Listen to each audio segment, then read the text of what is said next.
out the signals for the Baltimore Colts. Unitas gives to Amici. The Colts are the world champions. Amici scores. It's amazing, sensational, dramatic, heart-rending, exciting, thrilling finish in the history of college football. California won the big game. 5 seconds left in the game. Do you believe in miracles? Yes! Unbelievable.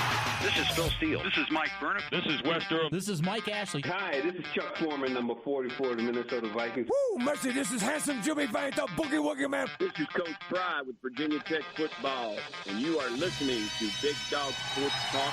Are you ready to rock? Are you ready to roll? Okay, let's do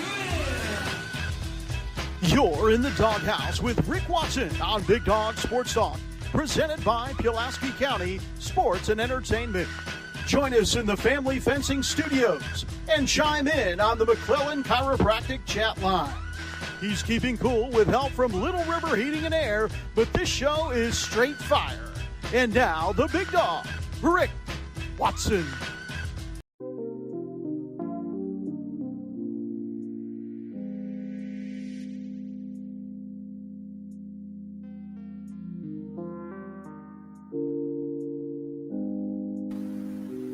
Hey, it's the Finally Friday edition. Good morning. How are you?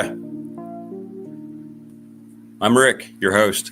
Glad to have you with us. We made it to the end of the week. Busy week. Going to be a busy day for me and weekend, but that's okay. Coming up, Will Stewart from Tech Sideline. That'll be at 7 o'clock. Mike Ashley, he's in for Hall of Fame weekend down at Radford University. Tonight's our induction ceremony.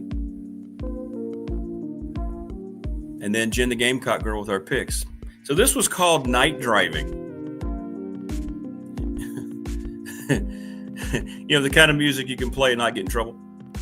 But if I'm having this on at night, I don't know if I want to be driving, right? It might be nappy time. This is kind of, man. Oh, yeah. Let's hit 85 on the interstate heading south. No. I mean, night driving should be like, you know, I don't know, Radar Love or something, right? That should be night driving. Happy Friday to you, Prometheus. And good morning, TP. Cougars and the G-Men tonight. The Graham G-Men. Fourth and Goal show comes your way at 8:30. It's just me this week. Jermaine was down at ACC Basketball Media Day. Good morning, Paul. How are you, man? Good morning, Morris. From the wonder of Natural Bridge to the natural beauty of Hungry Mother State Park, and now to the starfish-laden beaches of Palm Coast, BDST is on the air. Yeah, it did, Hokey Bob. It sounded like night sleeping music. That's not driving music. Come on. Hit us up on the McClellan Chiropractic chat line. Many of you are already doing that, and as well on our Professional Door Incorporated text line. We have the results in from our attorney, Ryan Pry, BDST question of the week. And it was an amazing comeback. After, I guess, yesterday when we had Andy on and Dwight, we had 55 total votes, and 30 people believe now that Virginia Tech is going to cover the 14.5-point spread tomorrow. 25 did not. The reason that's significant is because like the first 16 I got was no way Tech's covering the spread. So that was a nice comeback of 30-9. And I think they are going to cover the spread. I don't think they'll win, but I think they'll cover the spread tomorrow. I do. Just something about it. Georgia Tech coming off a bye week. They should have lost to Wake. They don't usually get up for games like this. Tech does. So we'll see. We'll see. But anyway, we'll talk about all that with Will coming up and other things that are going on. Did you really, Prometheus? You used to play at that old Graham Mitchell Stadium? The G-Men? Yeah, I used to go up there for the Graham Gritterama when I was calling games for the Bobcats. I loved it there. It's a great place, man. Those mornings, we'd go, and, you know, and it started really early. You remember, Prometheus, the Gritterama. And the Bobcats would travel up, and we would usually play a pretty early morning game, like between 9:30. And it was so cool up there. The sun be rising in the mountains. Oh, okay. Blacksburg played in 98-9. I gotcha. And I love the Gritorama was great. And we'd just sit up there and Bobcats would play their quarters and we'd broadcast it and we'd watch the other games. Man, it was so cool. Yeah, no doubt, Troy. It's not good to be a Philly sports fan this morning. Eagles lose again. Did the Broncos provide a blueprint? The Giants outscore. They didn't score in the second half last night, the Eagles. And I don't know what Orion Kirkering was doing last night with 2 outs and the bases loaded in extra innings. Come back to the mound. He kind of fumbled it. Rilamuto, the catcher's pointing at first, and he decided to throw this strange little lob toss to home plate that went over everybody's head. The Dodgers eliminated the Phillies.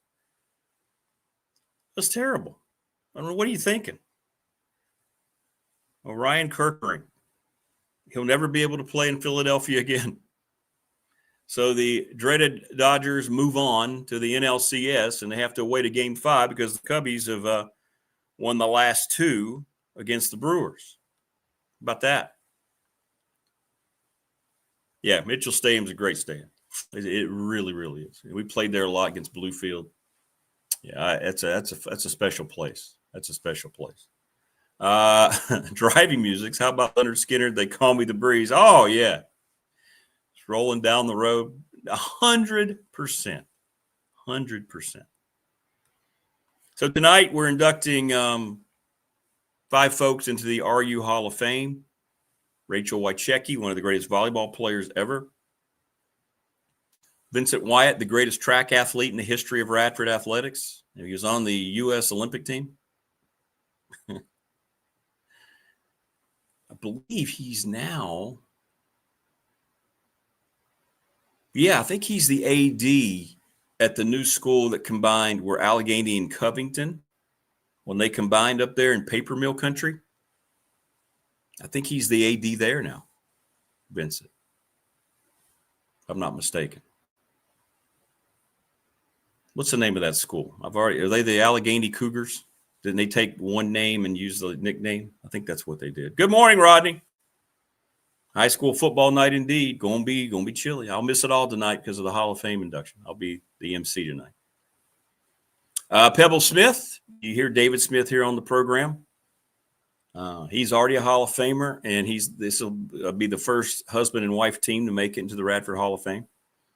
So I'm looking forward to seeing both of those folks tonight. She was a women's basketball player, kind of helped segue from non-Division I into Division I.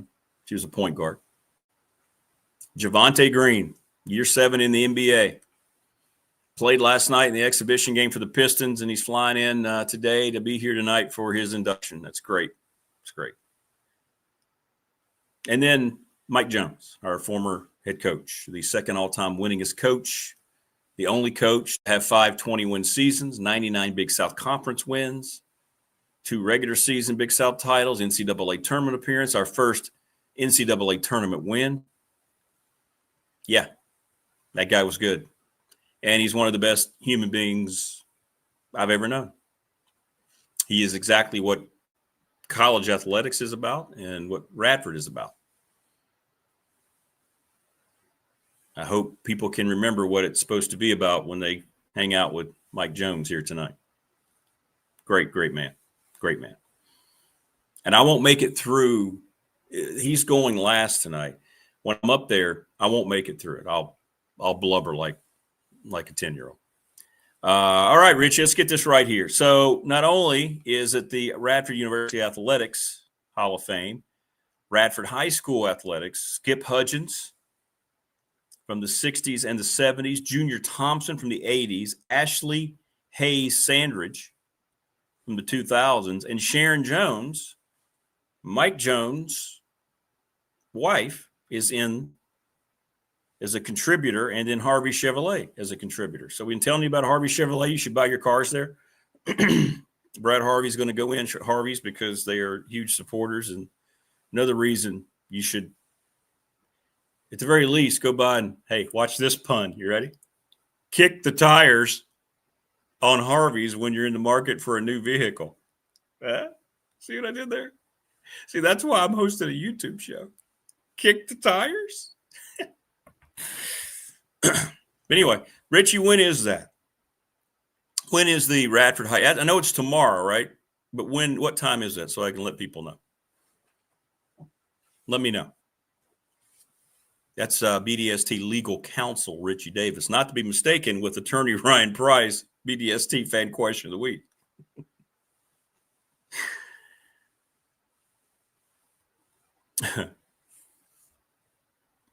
Yeah, let me know what time that is, Richie, if you would. That'd be great. So a lot going on. Yeah, and by the way, let's get this out here. The tush push has got to be banned. It's the most ridiculous thing. It reminds me of Dean Smith and the four corners in basketball.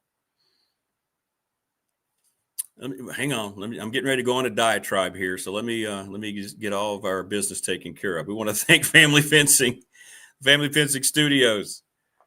540-200-8294 at familyfencingnrb.com. Go see Jason Green. They are terrific people. They do a great job.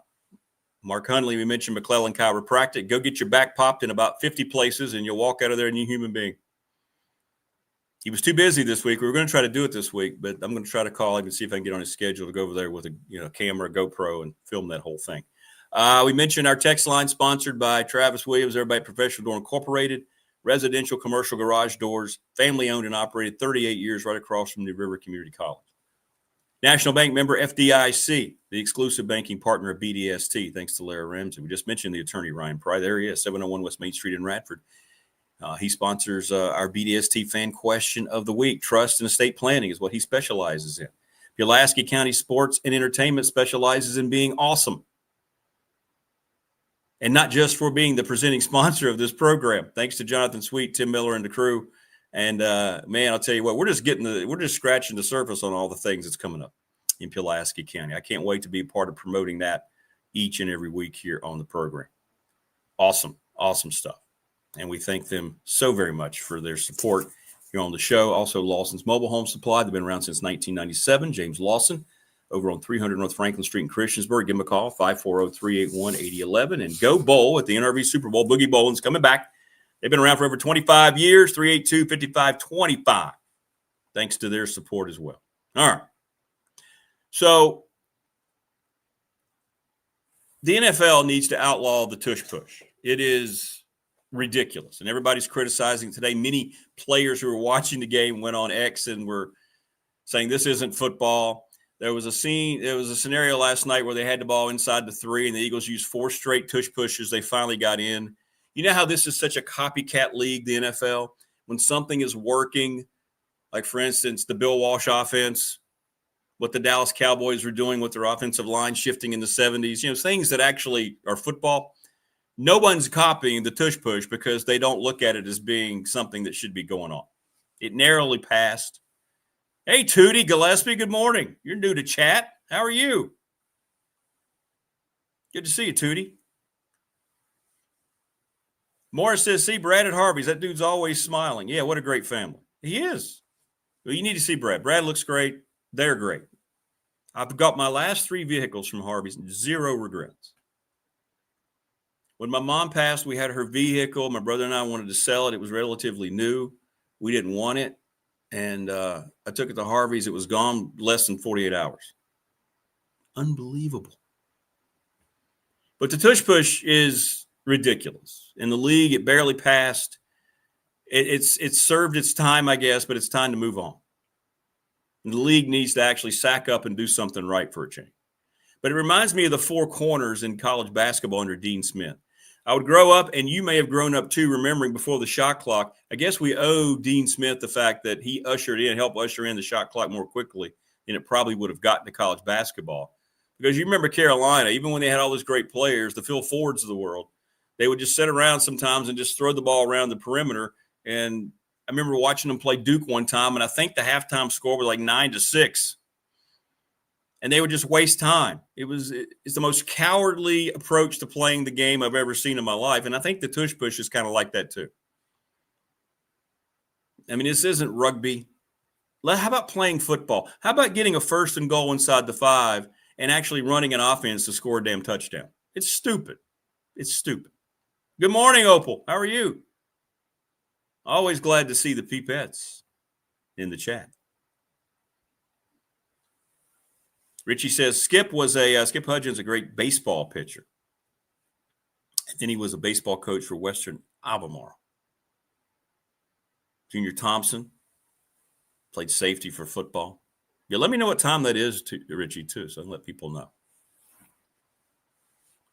I think it's cool that Radford High School, I think they've done this for a while, that they do their Hall of Fame in conjunction with the Radford University Hall of Fame. But the Eagles lost. They got embarrassed in the second half. Cam Scattaboo had 3 touchdowns. Going to end up loving that kid. Love the way he plays. But the Eagles are in some shakes right now. I don't know if the Broncos actually provided a blueprint, because the Eagles were the Eagles up until the fourth quarter last Sunday, and they were not the Eagles at all last night. At all. Chiefs are under 500. The Ravens are what? 1-4. Lamar Jackson likely not going again this weekend. So you have 3 teams that many people had at the top of the list, this guy included. I had the Ravens winning the damn Super Bowl. Oops. But now all of a sudden the NFC East seems like it's open for business. The Giants are – see, and we said this all along. Neil Leahy, big Giants fan, they started Russell Wilson for whatever reason. Jackson Dart, get out of Mississippi, has come in and jump-started that team. And the Giants are a dangerous team. They are. They're a dangerous team. Oh, it's 10 a.m. Oh, okay. I thought it was at night for some reason. So the Radford High School ceremony is at 10 a.m. Saturday morning. I guess before all the activities get underway at Radford, that kind of makes sense. I like that. I kind of wish the Radford University Hall of Fame was at 10 a.m. That would be cool. I know, Rodney. You won, but you didn't win the right way. Four Corners was, I can't use that kind of language on the air. You know it, I know it, and the American people know it.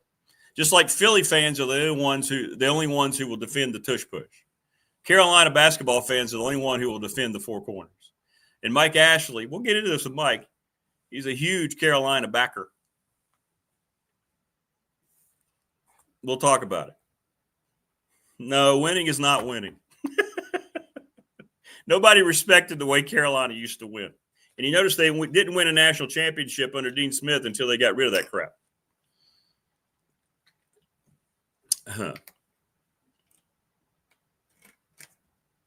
That's what Philly fans get for booing Santa.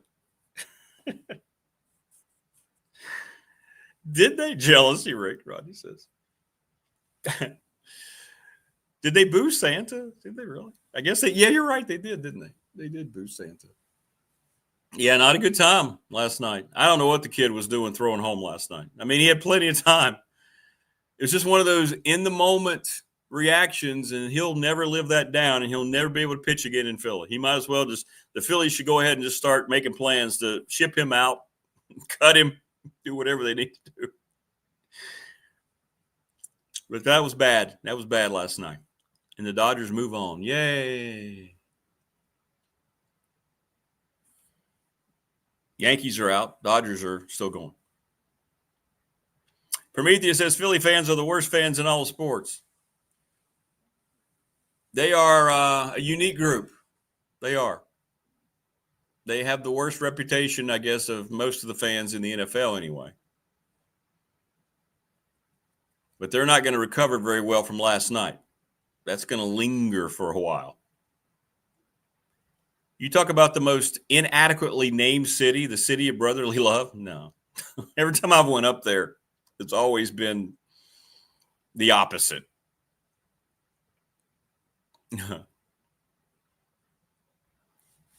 But anyway, Radford University Hall of Fame tonight. It's our best night. Yeah, I have a lot of Philly fans. This is just having fun with them. I do. There's a lot of people. I know a lot of people that have moved here from there. And they're great people. But you give them a hard time because they give me a hard time about my teams all the time because they're Philly fans. They're going to give you a hard time about your teams. And that's fine. Good-natured ribbing about sports is what it's all about. You don't take it personally. I used to when I was younger. I used to take it more personally.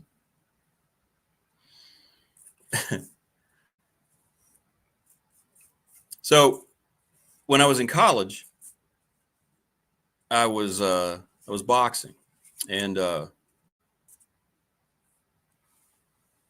anybody remembers Radford University, the old game room had the bowling alley. And I'm not proud of having this mindset at the time, but the Broncos went to back-to-back Super Bowls in 86 and 87. And they lost to the Giants, and then it was a strike year, so it felt different. But, the Redskins, Timmy Smith, they just burned Denver second quarter with 35 points. So, you're disappointed. I remember going in to school, and I went into the bowling, it was in, mid-morning, 11:30. And there was a dude in there, frat guys in there, and some guy, I had a Broncos hat on, just saying, hey, I'm not a bandwagon fan. I had my Broncos hat on. He started running his mouth. And he came over, he knocked my hat off my head.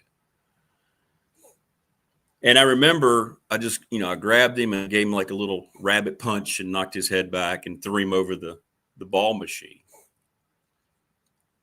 And I had witnesses, he made contact with me, but it was the frustration and anger I had about the Broncos. I mean, I would have done a lot more, but I backed off.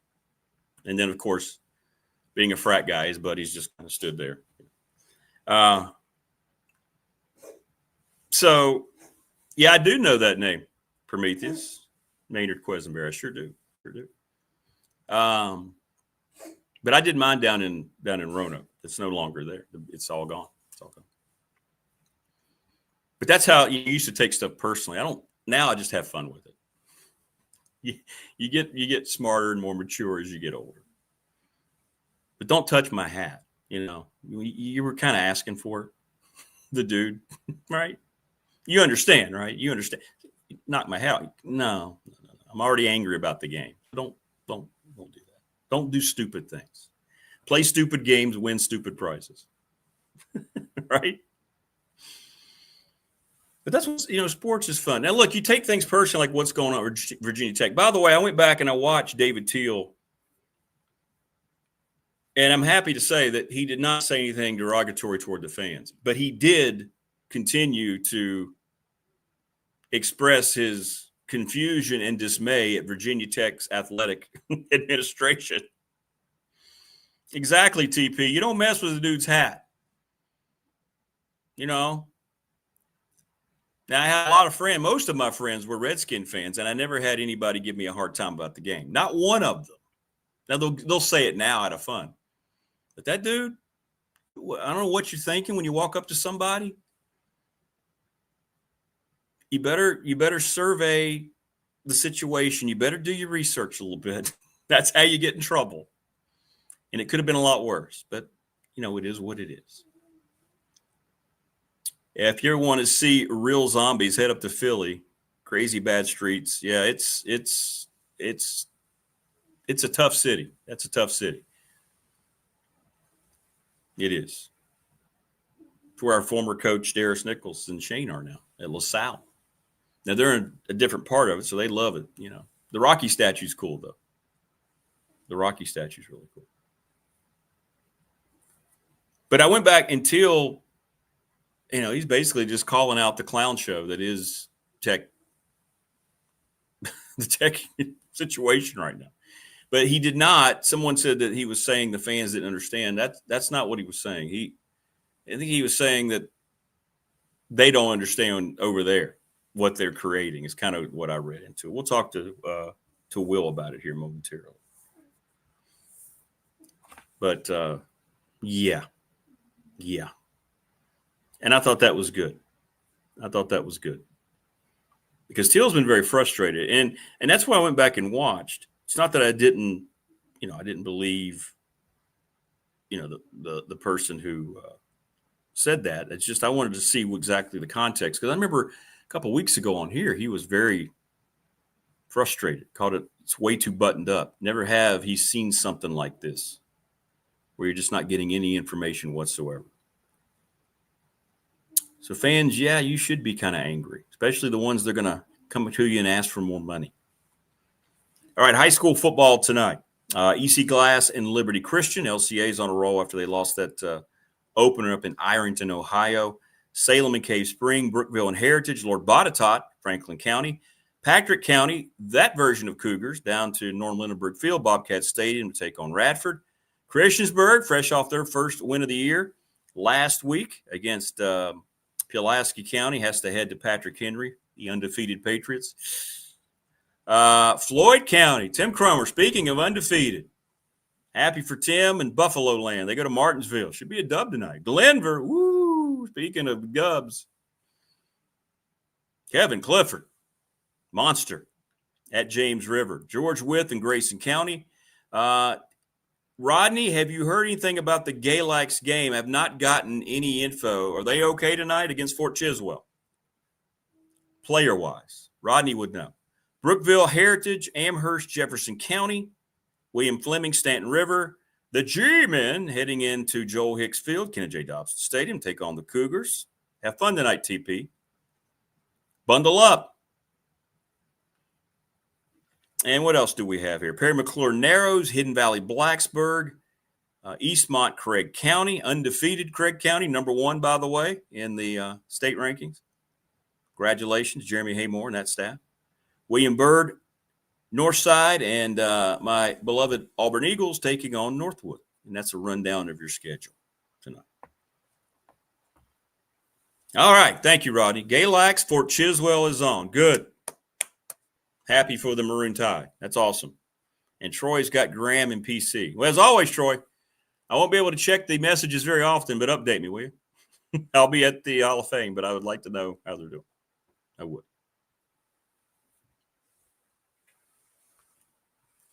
I didn't get that, Prometheus. I didn't get that he was saying the fans didn't understand. I didn't get that. Now, did he not want to throw Win under the bus? Yeah. I don't, because he's not a guy who attacks people publicly. But I didn't get that he was putting down the fans. But like you said, people would interpret it a different way. Because I went into it open-minded. Rodney will be at the Radford game. Okay, good. Yeah, keep me updated on that one too, Rodney. I think they'll be okay tonight, though, against Patrick County, right? Bobcats? Yeah, they'll be okay. I think so. Bobcats had that win against James River after they had, 3 weeks off, something like that, because Galax canceled. They had their bye week. They had 2 weeks off anyway. So it was like 3 weeks before they played games. That's tough, man. That's tough in between. That really is tough.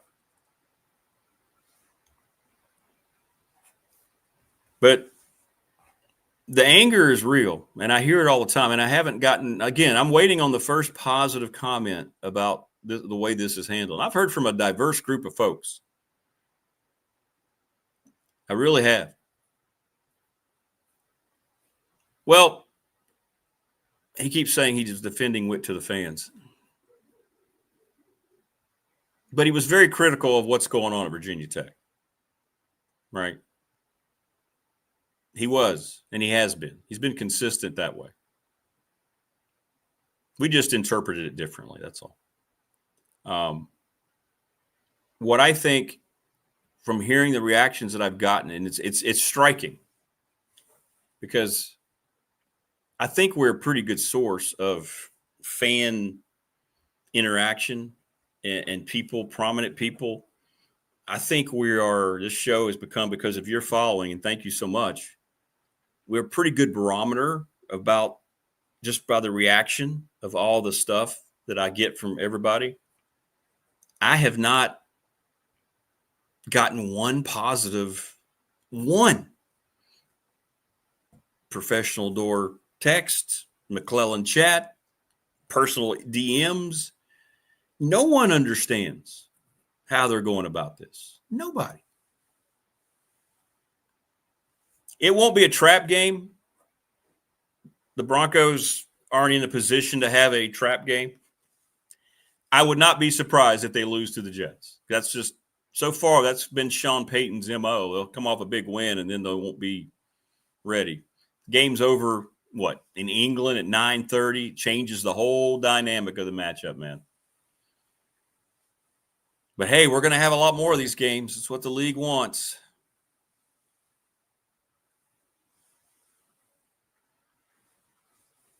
But I would not be surprised, Knicks fan. I could see the Jets beating them. Absolutely, 100%. 100% they could. The spread's dropped, by the way. Vegas is getting the Jets are getting some love. Went from 8.5, 6.5 this morning? So people are thinking the same thing. Are they really, Joseph? Tech is selling off the Hotel Roanoke? Is that real? Really? Huh. Interesting. Well, Prometheus, I'll tell you what, I'll ask Will too. I'll get his interpretation of it. So see what he says. I know he's not a guy who will defend Witt. Jimmy says, after watching Tulane last night against ECU, I've now seen enough to know the Tulane coach will probably stay. I don't think he's going to stay there if he gets the right offer. Also, they are exploring selling the Hotel Roanoke. Interesting. That's good. That's good info, Joseph. Thanks, Paul.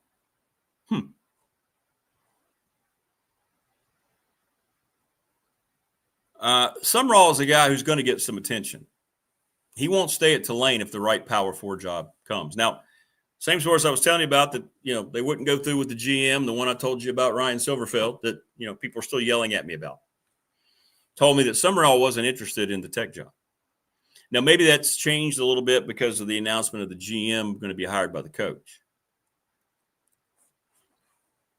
But I think he's got a P4 job waiting on him. Yeah, I do.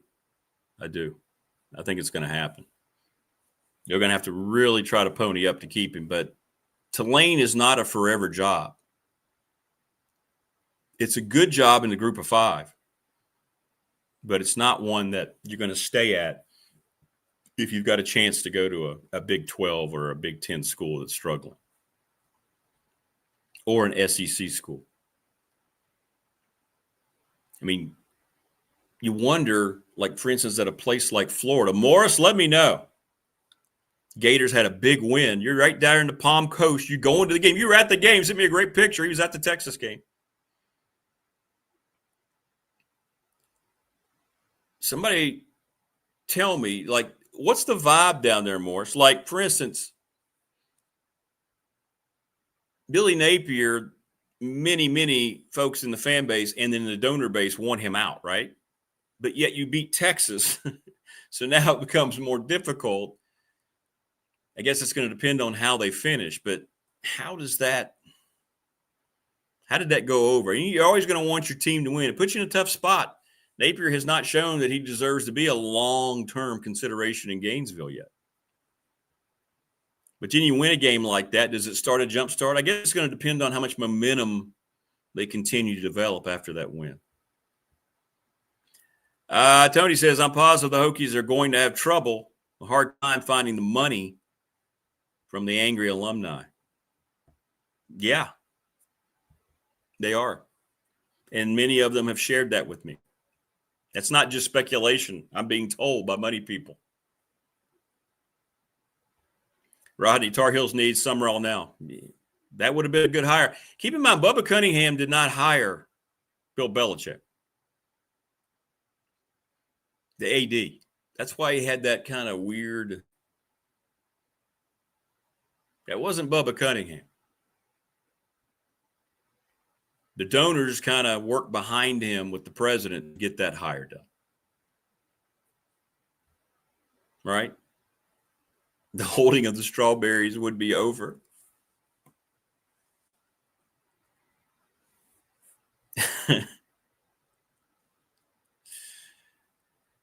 Here we go. Thanks, Morris. Dead Man Walking, talking about Billy Napier. Beat Texas, bought him to the end of the season, probably needs to win all the games left.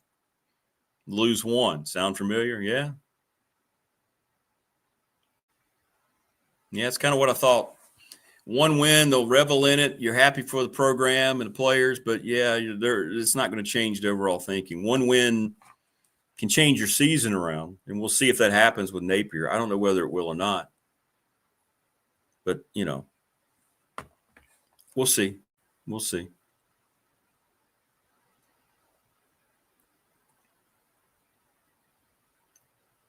Yeah, it does sound familiar. It kind of happened here. All of a sudden, Philip Montgomery's just off the radar about having a shot because he lost one game. Please subscribe, like, and share our channel. Remember, if one of you that subscribe gets somebody else to do it, just one other person, we'll hit our 1,000 very quickly.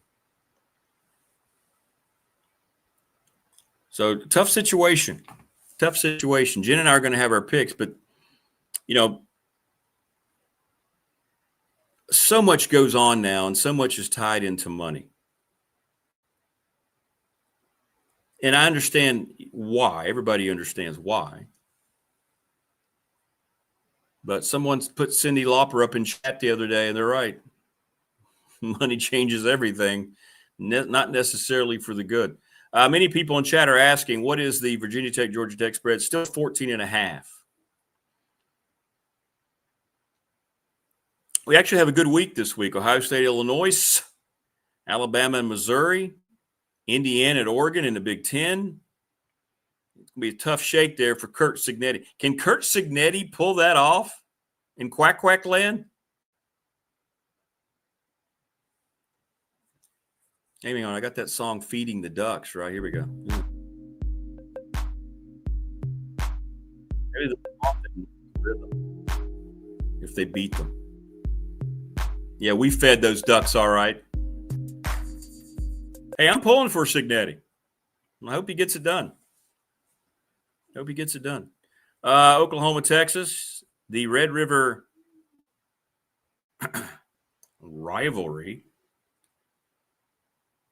Yes, they really are offended, and we think it just connotes violence. The connotation with violence. We need to change Red River shootout, and that's going to affect people's willingness to go out and commit crimes if we change it. So let's go ahead and change it. It's the Red River shootout. Let's stop with all this nonsense.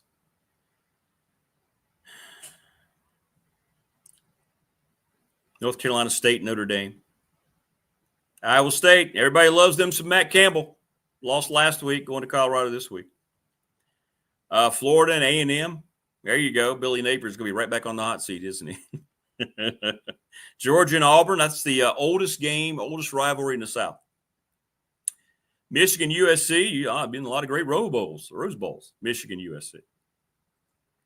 South Carolina and LSU. Oh.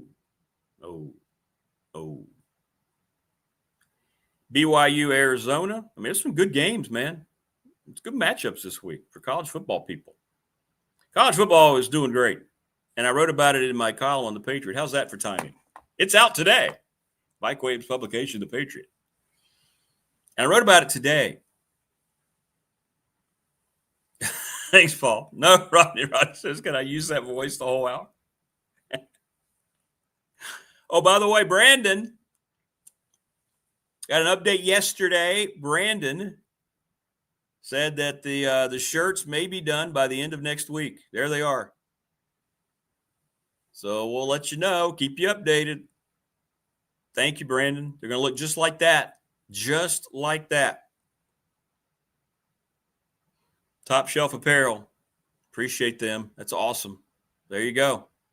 It's happening. It's like Kramer in the coffee table book. It's happening. And now I'm doing the book tour. I'll be doing the T-shirt tour. Regis and Kathy Lee.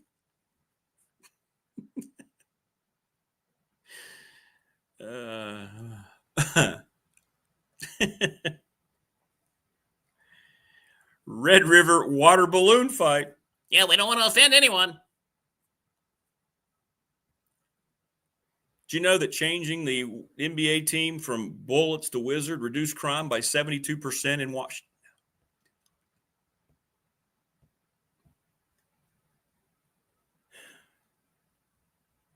Bullets because they flew up and down the court, not bang, bang. Red River Shootout because it was an old gunfight at the OK Corral, a nod to the whole Western heritage of the movie. It has nothing to do with anybody promoting violence.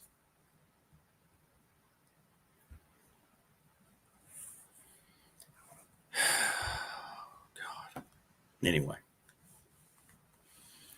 that voice would win Selma over. Oh, by the way, are we ready for this? Sometimes, ladies and gentlemen, dreams do come true. Check this out. That's right. It happened. See the Jeep parked out there? Selma just runs up to me. Who knew she was in town? Tell me that's not a good-looking couple.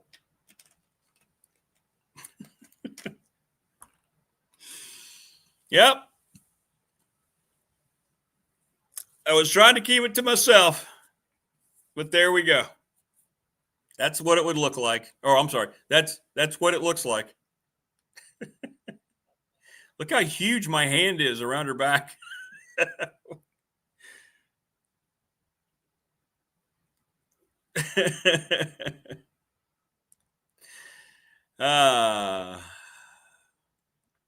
Yep. There we go.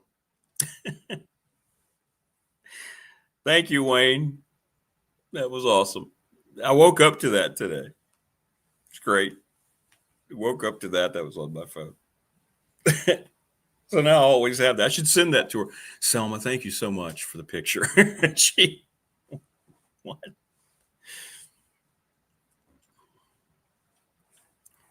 All the doom and gloom, and probably rightfully so, about AI and how we're just allowing it to take over everything. And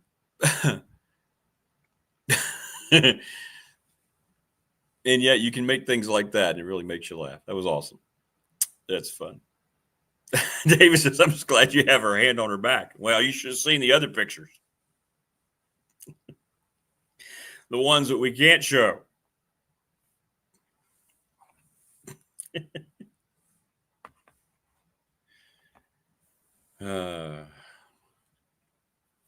Will Stewart joins us coming up in, I don't know, about 15 minutes or so. And we'll talk to him about all the things going on over there. And we'll get his take on the game as well. See what the folks over there, the pundits at Tech Sideline, final score prediction. I don't know. I don't feel as good about it as I did NC State. Like, I don't think they're going to win. Well, there's a reason you have the crop feature on pictures, David. Just saying.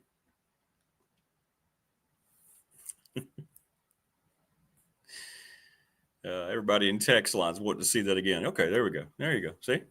Yep. Look how happy she is to be with me. Look at that. Look how happy. I mean, she was the one that ran up and immediately told some stranger, it's just some stranger on the street, take that picture of us. She wanted that for her portfolio. Look how happy.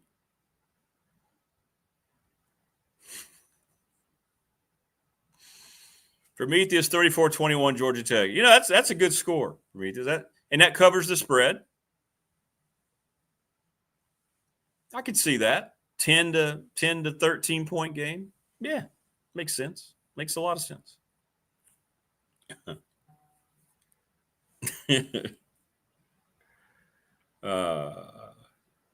Uh-oh.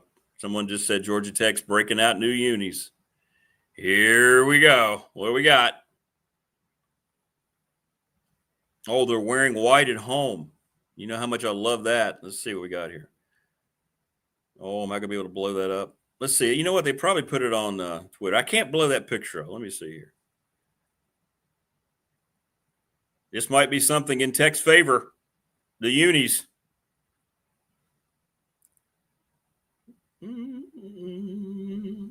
didn't put it on their X account. Oh, there it is. Yeah, let's see here. All right, you know what? I do like the helmet. What do you think? Look at that. Can y'all see that? I don't have time to upload it. There's a glare. Helmet's got a kind of a funky looking yellow jacket on it. I'll never like wearing white at home. Oh, they're wearing the blue pant. You know what? The blue, if that were a road uni, that's fine. That's pretty cool. Look at that. I like the blue pant there. But they should have the gold jersey on because you're at home. Shouldn't be wearing white at home because that's traditionally the visiting uniform. I never understand why teams wear white at home. Cowboys and Dolphins are the two exceptions in NFL during the heydays. Cowboys have always preferred white at home. The Dolphins did too for many years under Don Shula. The Hokie C was angry that day, my friends. Good morning, Stephen. Jacket fan. Yeah, maybe that's why I like him so much, Prometheus. Pavi and King. King's a little taller. I think King's more athletic, but they play the game the same way. They play the game the same way. They have the same mindset. They're tough as nails, man. I mean, Haynes King's been beat up in a lot of these games. You go back to that first game against Colorado. He scored that last touchdown. He was kind of limping around. And he went over immediately, just fell onto the bench, and they covered his face in a towel, and he was just sitting under the tent. He couldn't have gone back out there and done too much. But those two guys, man, I tell you, they're one of the reasons college football is, in my opinion, it's really, really good. It's really, really good. And I write about it in the Patriot this week. It's been a very unexpected thing for me. I don't know where you were on it, but I did not expect it to be this good of a product in the age of the NIL and the portal. I did not.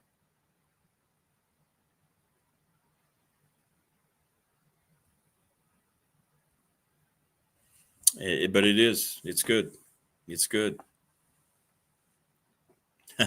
Virginia Tech should wear Georgia Tech jerseys like they did the time they had theirs stolen. Yeah, they had to wear. How about that? What's up with that? Well, those guys, no, I don't think Tebow is an accurate portrayal. Tebow could not play quarterback. He was a great college quarterback.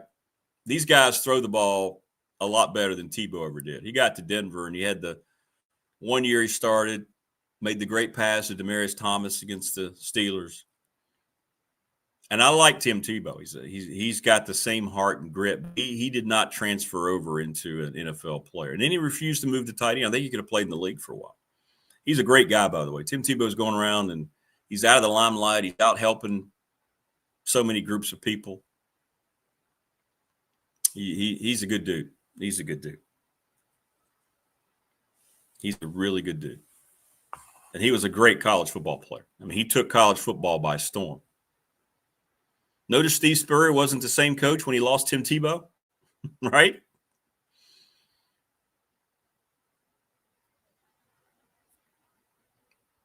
Josh McDaniels, who was the coach of the Broncos at the time, drafted Tebow. We were all just sitting there like, well, why? But he had a special run. He did. And he had the one good year in Denver.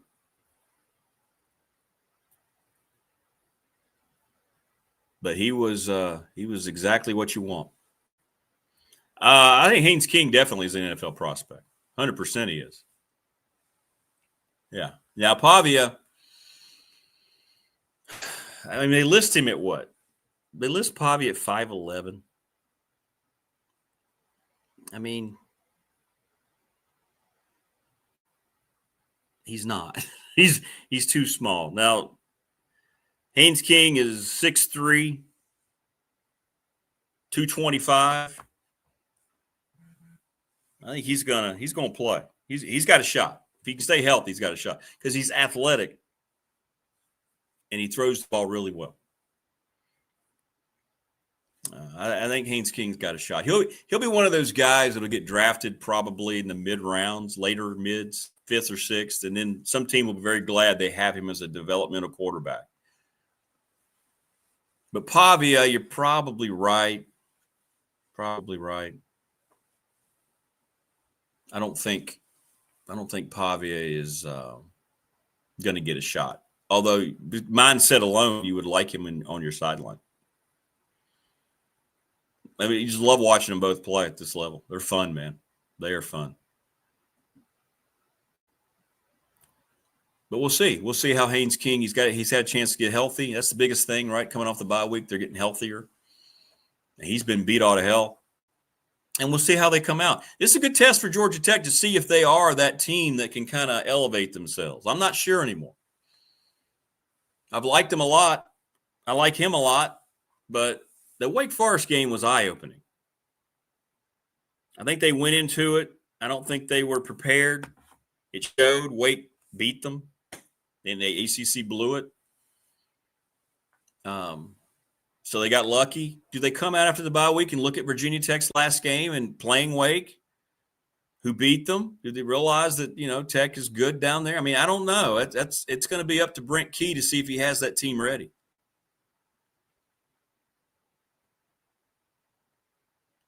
Does. Tech's D does struggle with athletic quarterbacks. There's no question. They have. And now they've got a bunch of inexperienced linebackers who's got to check that guy.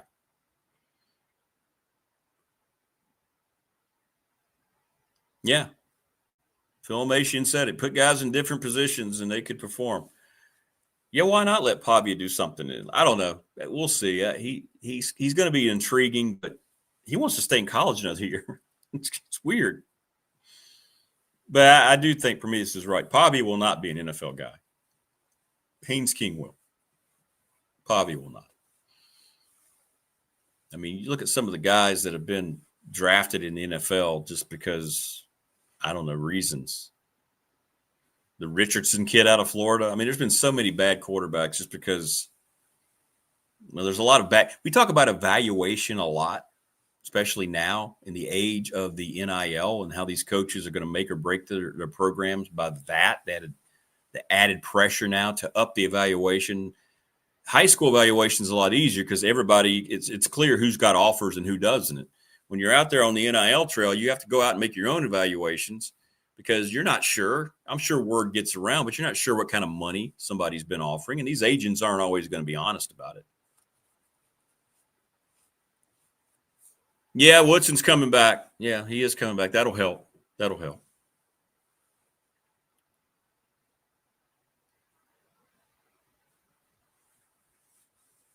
Yeah, Tebow, you're right, Morris. I mean, the heart is there. Yeah, Tebow and King. There's no doubt. Their heart, very similar. Very similar.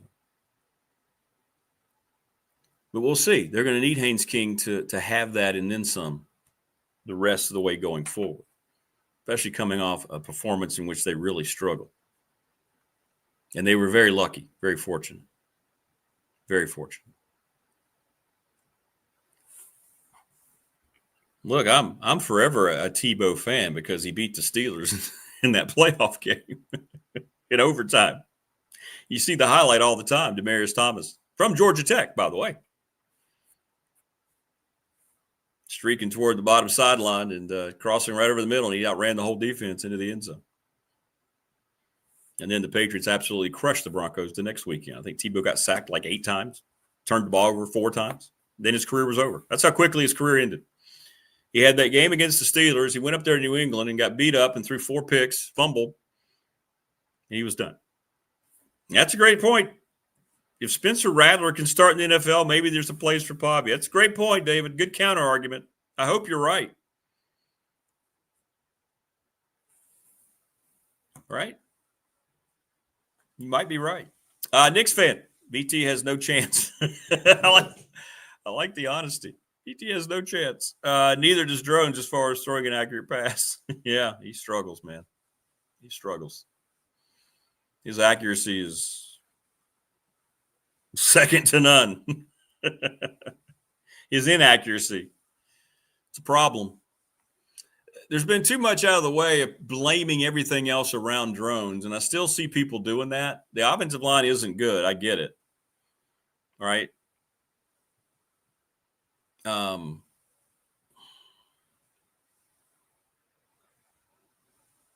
He's just not that good. I mean, he's just not. He'll have moments. He's a great athlete. Filmation said he should run a lot more.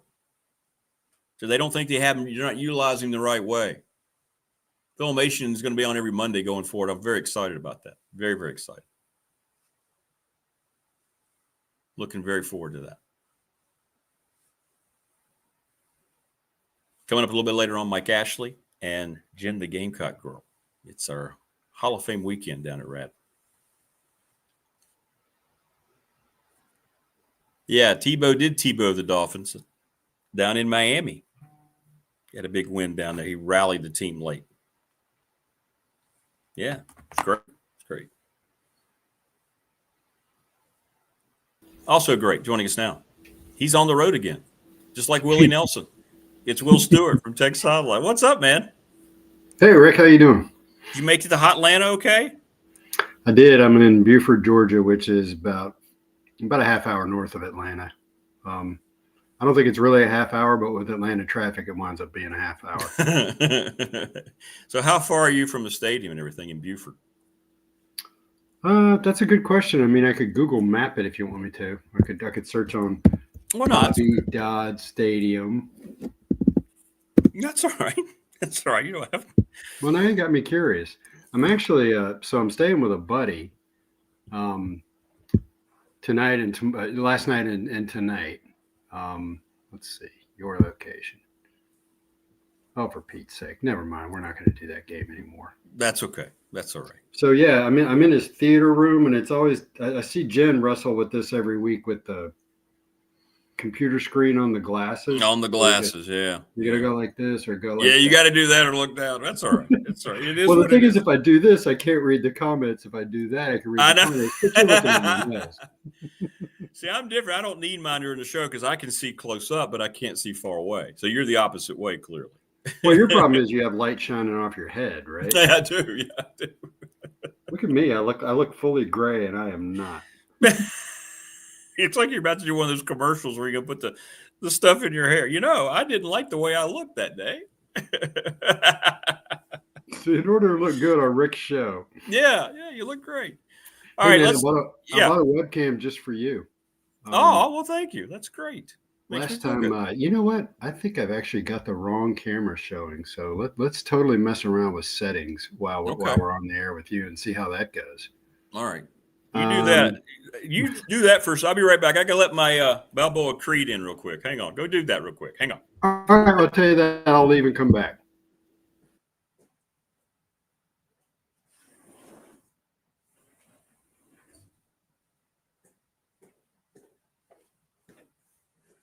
All right, we're back. We're good now. Don't want to leave that guy outside. Will's going to fix his camera and come back and join us again. So he's going to get all that straightened out. Hey, Jason, good morning in chat. We'll get Will back. He wanted to try the other camera. Well, I mean, he took the time to buy one. I get it. And sometimes these studios are weird. They'll always want to default to the other camera. And you'll have your camera, which is 10 times better, 1,000,000 times better. Let's see now. There he is. Whoa. Hey, that is better. Look at you. Yeah, I did not expect to wind up that close to it. You look great. You look great. Yeah, good. So anyway, I was saying I got a new camera just for you because last time I was down here, I just thought the camera on my laptop just looked horrible. So I'm like, we need something better. And actually, I'm going to use this at home as well. Looks good. Looks real good. So, new and improved, buddy, just for you. Thank you. Makes me feel good. Is that a Nexigo? That's what I got. What is yours? I got a Logitech. Oh, okay. I almost got a Logitech. So yeah, they're both good. They're both good. You remember back when COVID started? Everybody went buying webcams, and you could not get a webcam. They were sold out everywhere. And they were jacking up the price so much. Yeah, good for them. And so I bought stock in webcams and made a bunch of money. And mine was like $9 now. So anyway. All right, let's talk about your podcast. A lot of people are reacting to David Teal and the things that he said. He was down at the ACC Basketball Media Day, so we didn't get a chance to talk to him this week. We'll have him back next week. But did you feel like throughout the podcast he was defending Witt? People were thinking that he was kind of siding too much with Witt during this whole whatever this is going on in Blacksburg right now. If I tell you I haven't listened to it, does that make me a bad person? Well, you're the owner. You can do whatever you want. I've reached the point where I cut my guys loose to do their job, and they do a good job. No, I have not listened to it, but I've seen the reaction. Yeah. And the reaction was that David painted a picture of a process that is a cluster, shall we put it nicely, That's what I got out of it too. Yeah. So share with me and share with your listeners, what did he say? Well, people were saying that they felt like he was too always on defending Witt.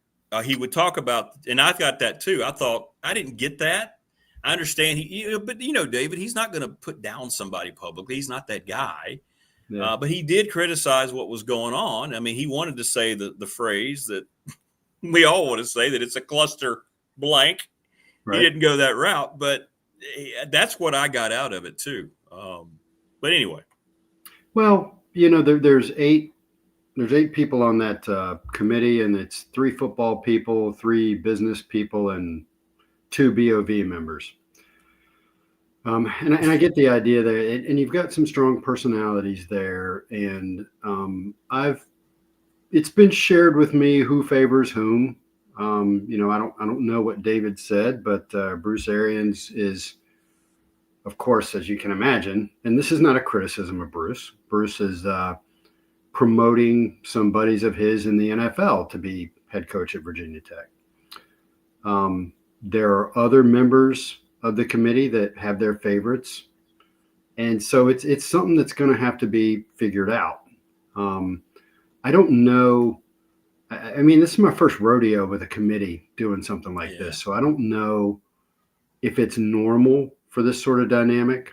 I would imagine it's normal. You got 8 people coming from all different directions, and they all have their preferences and how they want to see things go. And, ultimately we'll just see how it shakes out. Just don't hire Bill Belichick and his girlfriend. Don't do something. Don't do something like that. Don't do that.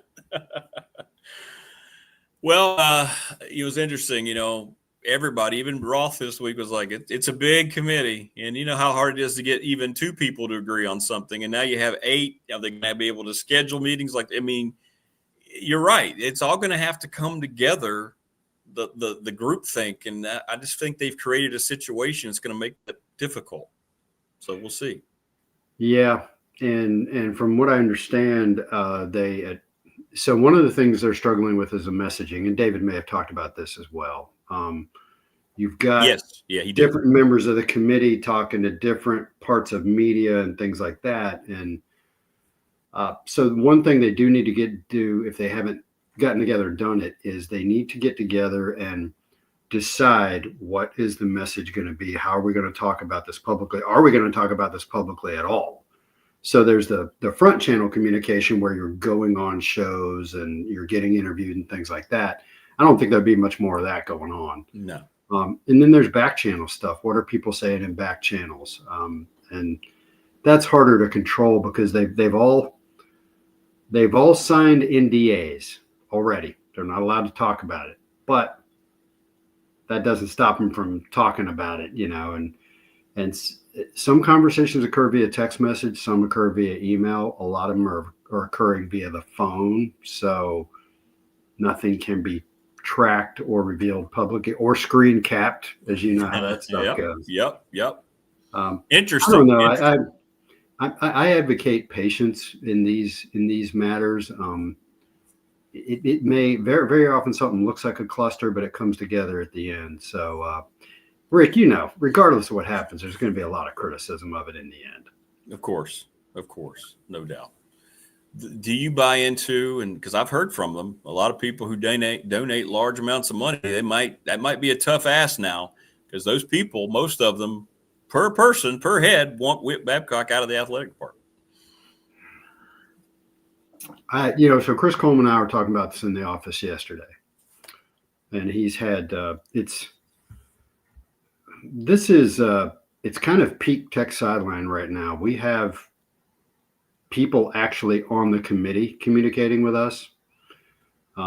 People who are not on the committee but are heavily involved in athletics are communicating with us, because everybody knows that we've become the 800-pound gorilla when it comes to covering Tech athletics. So everybody kind of wants to get their message out, and I lost the thread in saying that. What were we talking about? Just about how this ask that they're, the entrepreneur money or everything might be a little tougher now, a lot tougher, because those people don't. Yeah.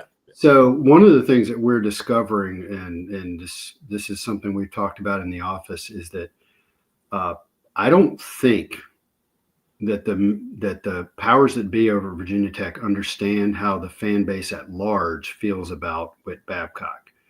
When you talk to the big donors and the people who are on the committee, some of the decision makers, some of them are in Whit's corner, some are not. The fan base is, we're about to run some polls. Chris Coleman's going to write a poll today in his article basically asking, what do you think should be done with Whit Babcock? Immediate dismissal, announce his retirement at the end of the year, or just let him go on, open-ended. Yeah. And so this will be a poll for our subscriber base. And I think that when the numbers come out, if you're not aware of how, and I always pick my words carefully when I'm talking about Whit. Sure. If you're not aware of how much the fan base at large is done with him, you're about to find out. They don't want him associated with Virginia Tech athletics in any fashion. And I think you and I have talked about this. It's time to wipe the slate clean. I know you and Dwight Vick have talked about this in terms of the athletic department and the coaches and the players. Right. I think this is an opportunity to be dramatic about it, to burn it all down and rebuild it. Correct. Again, I think you and I said this last week. If you were building an athletic department from a clean sheet of paper, what would it look like? And Whit would not be involved in any way. And so back to my point, I'm not sure that the BOV members and the big donors really understand how the fan base feels. And if you want to raise an extra $30 million a year, you do need the participation of the fan base at large. So right. That's what they're facing, and I'm just not sure they realize that, they being the decision makers as far as Whit's future goes. Will Stewart joining us on the program, the founder of Tech Sideline. Now, that's a great point. It's amazing people can just live in a vacuum, and maybe they really don't know because they don't follow it, they don't understand. But, boy, I tell you what, we know here on the show. I'll tell you that. Well, that's how we got here. That's how we got here with an athletic department that is understaffed, a hockey club that is understaffed, a football program that's been run into the ground because people who could influence all of that and steer it on its proper course were just not aware of how bad things were. And meanwhile, we're screaming on the message boards because we follow this stuff every day. Right. And people on the BOV and a guy like Tim Sands, they got real jobs. They don't sit around and think about sports all day.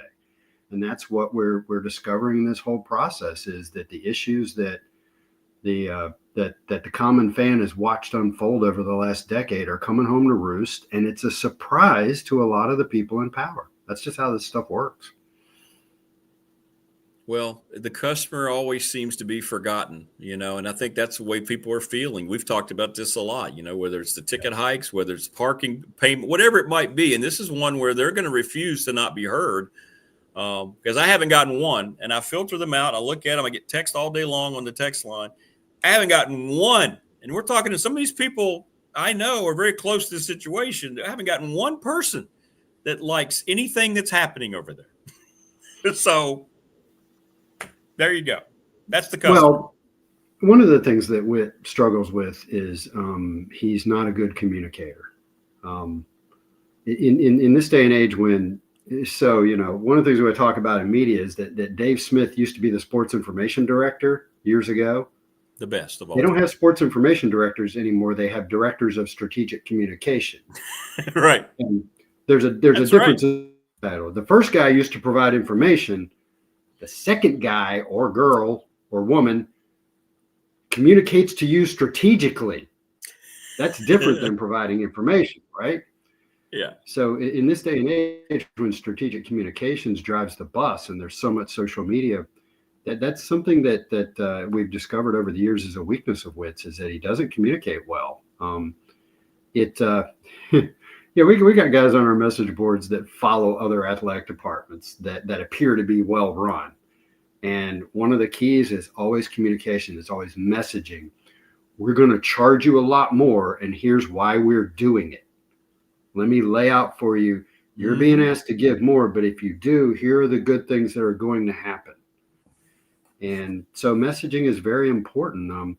Whenever, Rick, probably maybe 6 years ago, Tech Sideline was, well, let's go back to 2015. Tech Sideline was, I think, $55 a year. It's now $120 a year. We're right there. We're asking the fans for more. But in that time, we've gone from 2 full-time employees to 5. We have gone from an outfit that just produced written content on the website to one that has a phenomenal podcast and social media presence. You can see over time what the price increase is getting you. And anytime we increase the price, we always say why. We communicate. We're not just jacking up the price to try to make more money. Here's a hidden cost, right? Yeah, so you got to, just jacking up the price and not communicating is one thing. You got to communicate, why are we doing this? And that's been something that hasn't occurred over time. Yeah, no, you're right. It continues to be.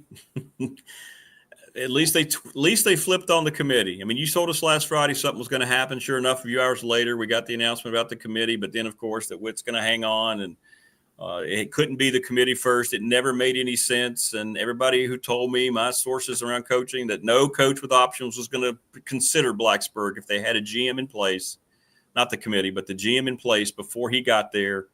And so now the head coach is going to hire the GM, as it should be. It's like they didn't and what you're saying makes sense, because it's like they didn't understand even that aspect of setting up this new reign of authority until some agents got to Witt and Tech and said, no, you're not going to be able to do it that way if you want to have a wide net over this coaching hire.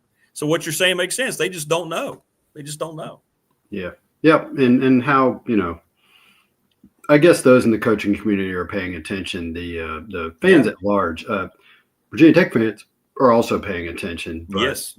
For most part, the external world they're too busy covering Bill Belichick down at North Carolina to worry about what's going on at Virginia Tech.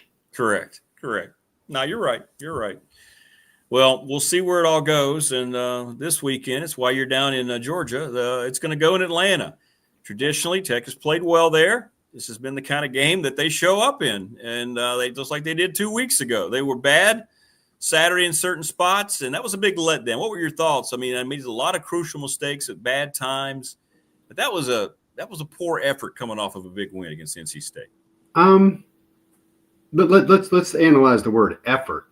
The effort was satisfactory. The execution. Effort in result. They were, effort in result. It's the turnovers, the penalties, things that, this team shouldn't be still doing at this point. Yeah. Unless unless a football game is a blowout, it comes down to a handful of plays, 3 to 5 plays. And the week before against NC State, those plays went Virginia Tech's way. And I know this is going to sound silly, but, Virginia Tech basically won that game against Wake Forest, except they shot themselves in the foot multiple times. And that's been heavily documented about that.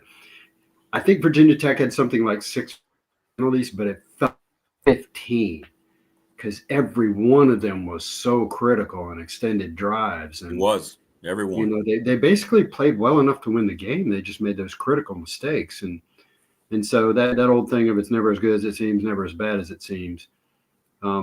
It wouldn't. Now, I'm not going to pick Virginia Tech to win against Georgia Tech, but it would not surprise me if the Hokies were competitive. Yeah. And kept the score close. But basically nothing surprises me at this point. We were talking on the podcast yesterday about the picks so far, and among our staff and the fans, Chris Coleman is 3-3, and we're not even picking against the spread. We're picking straight up. Chris Coleman is 3-3. The rest of our staff and the fans are 2-4. Yeah. This is a box of chocolates, man. Nobody knows what you're going to get from week to week. But so getting blown out would not surprise me. Winning would not surprise me, and being competitive. So to the, moving forward, to the topic of Georgia Tech, they're an interesting team. Yes, they're 5-0, and yes, they're ranked 13th in the country, but they're not really dominating people. I hope I don't wind up eating those words, because they do. It is not a good matchup for Virginia Tech. They've got Georgia Tech has a really good quarterback. They run the football really well. They could come out and totally control this game from start to finish. And any comments like, well, they're 5-0, but they're not that good, will look silly. But I know what you're saying. Yeah. Yeah.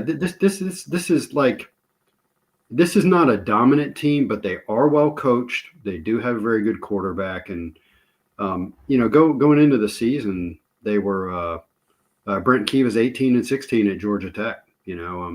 He has a reputation as a good coach. He's done a good job building that program. But a lot of that reputation comes from a few wins here and there and being very competitive against Georgia. 2 out of the 3 years that he's coached against them. So, there are some instances where Georgia Tech doesn't play that great, and Hokie fans can just hope that tomorrow's one of them. Yeah, I mean, Wake Forest beat them. The ACC blew it and admitted they blew the offside call. That game's over. Well, and Wake Forest isn't very talented, but they are very well coached. Every mistake Virginia Tech made, they took advantage of it. You could see that. They hit a home run, I think, long-term with Dickert. Andy and I were talking about this yesterday, and they do a great job of hiring coaches. You go from Jim Grove, Dave Clawson, and then I think what this guy's going to do, Wake, they don't do it very often, but when they do it, they vet coaches, and I think he's going to transfer very well from Washington State to the ACC. I thought the same thing. You can tell they're not extremely talented, but man, he has them well prepared every week. Well, and he comes from Washington State, which is the poorest funded athletic department. Right. They're no longer in the P4 or P5. But I've studied this stuff, and you get the ranking of athletic department revenue. Washington State's down here. You can barely see my hand at the bottom, and there are a group of 5 schools that make more money than Washington State does. Exactly right. That's a guy that knows how to do more with less, and that's the kind of guy you want at Wake Forest. And so Wake Forest does a good job hiring coaches. James Madison does a good job hiring coaches. However they make their decisions, they both those schools do a really good job. Well, on those lines, I think he's the type of guy that Tech, as they broaden out and they put their net out there, they need to consider, right? They need to say, okay, let's look at all different types of people. It's disappointing, and I guess it makes sense to hear that Bruce Arians is pushing more toward an NFL type. I don't know how that works at the collegiate level. We'll see. It makes sense, though. I get why he would do that. But a guy like, I got some intel that I shared earlier this week from a couple sources around college football. I know Power 4 sources, coaches. Ryan Silverfeld is a guy that has expressed interest. They all share the same agents, all these coaches. They know what's going on. Tech has reciprocated that in terms of wanting to kind of vet him a little bit. Doesn't mean he's a candidate, but he is the first name that have been told that Tech is willing maybe to have a conversation with. And I think that's the type of coach. Now, I know he's at Memphis. People were like, no. But look at the guy's record. Watch his team play before you make a judgment on where he is now. I know we had a failed head coach here from there, but he's nothing like Justin Fuente. But broaden the net, right? Put everything out there. You can't afford to get this wrong. You can't afford to leave somebody out of the search who might be deserving of a conversation like him. Well, and given that the committee didn't even meet for the first time till Tuesday, I wonder who they were reaching out to and who they were communicating with. Right. We'll see where it goes. And remember that, if there's one thing Whit Babcock does well, he understands the process of hiring coaches. He's made some great hires on football sports. Football hasn't worked out, but he knows that you get worked by agents a lot. They'll contact you about their guy. So like they'll call Virginia Tech and say, hey, my guy's interested in the job. And he's not. The agent's just trying to get him a raise at his current place. So there's a lot of gamesmanship that goes on, and you'll hear a lot of stuff that a lot of it doesn't amount to anything. So right, exactly. But this is different for me. This is somebody who knows what they're talking about. They've been right every time. So, but anyway, it doesn't mean that he's a candidate at all. You're not a candidate till you come to campus. When you're invited to come to campus and continue the interview process, then you're a candidate, right? Nobody's coming to campus. Nobody is coming to campus. It'll be a Zoom call. You cannot, in this day and age, you can't be a trackable flight. You can't do any of that stuff, And again, well, you can, but well, sure, if you want people to know that you're a candidate. But this goes back to the transparency, though. Why not? At this point, you're just going to continue to hide information. Oh, we don't want anybody to know. That's what they're doing now, and it's failing. So the argument for not being transparent, for being opaque in this, is that if real information does get out there, it can really gum up the process. I mean, you look what happened when Tennessee was going to hire Greg Schiano, and it slipped out, and man, all hell broke loose. And I think that would have been a good hire. Would have been a good hire for Tennessee. I don't know, but Greg Schiano is a good coach. So yeah, he is a good coach. You do have to be careful of stuff getting out there in the public realm, because that alone can gum up the process and make it difficult to go about this stuff with a clear head. Question for you here. Who will chair the committee? You think it's Bruce? Have they announced anything like that? Have they kind of led into that? You think it's no? I've kind of. Oh, that's our buddy Jim McAllister. Yeah, Jim McAllister. Yeah. What do you think? I must admit I haven't been really close to this, but no, it's not going to be Bruce. You don't think it's be Bruce? Yeah. You don't think you don't think he'll be the main influence? I do. I think he and Bud Really? Foster. Yeah. Oh yeah. 100%. I mean, why would you not? I think those two guys, along with Eddie, I mean, why would anybody else? I mean, they don't know anything about these people. They don't know how to hire football coaches. Those guys do. I don't know.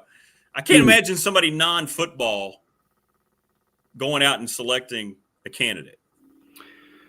I think it will be chaired by the people who are the two committee members that are from the BOV. Do you know that off the top of your head? No, I have no idea. I don't remember their name. I mean, we could open up a tab and search on it. Yeah, we could find that air. Yeah. No, I think it will be more or less chaired and directed by the BOV members, and I think the input will come from Eddie and Bruce and the business. That's what I'm people. saying. Yeah, the business people will provide checks and balances. Correct. Yeah, no, I don't think Bruce Arians would be chairing it. Well, you think they'll announce official chair, or are they just going to let the whole thing just kind of function as, like you just said, a floating entity where everybody's got their own level of expertise, I guess? I don't think that you're going to get much communication about this committee other than what you've already gotten, which is who's on it. Right. Not publicly anyway. We'll get a bunch of back channel stuff, but publicly, I think you've heard everything you're going to hear. That's it. Yeah. Well, we'll see how it goes. And I hope you have a good time. First of all, in Beaufort, Georgia, everybody's saying you need to try the barbecue before you leave Beaufort. No okay. idea. Well, I'll talk to my buddy Keith that lives down here. And that's kind of a generic statement. Any barbecue places in particular? Yeah. So Brandon Wallace says Pearson and McCarthy are the two. There you go. That are on, and that sounds right, but I didn't want to stick my neck out there and say that. Rockovich's not on the committee, and right. Mayhold didn't wind up on the committee. So yeah, that looks accurate. Okay. All right. Well, my friend, thanks for joining me. Have some fun. I know you will this weekend. We'll see how it goes on Saturday. Who knows? Like you said, and you hit it right on the head. No result's going to surprise me. None of the three results are going to surprise me. None whatsoever. And I've wanted to come to Virginia Tech at Georgia Tech game for a long time, and finally, I've hired enough guys to get all the work done that I can go ahead and hit the road and so actually now you go. can go. Yeah. So I'm looking forward to it at Bobby Dodd Stadium. They had a fire sale on tickets, so we got our tickets for $20 a pop. And, it's great. Yeah, you gotta love that, right? And this was not through StubHub. I think it was through Georgia Tech. So that's awesome. Well, yeah, I'm looking forward to it. Yeah, I'll give you a report next week of what it was like. Yeah, I can't wait. I want to hear about. Yeah, I want to hear about the stadium experience too. That's cool. Yeah. All right, brother. Have fun, man. I'll tell Jen you said hello. All right, thanks, Rick. All right, tell her I said hi. I will. Will Stewart. Always great to talk to Will. Great dude. One of my all-time favorite people, Will Stewart. But that's, and what we mean is, yeah, you could think about any result Saturday and you're going to go, okay, it could be a blowout by Georgia Tech. Okay.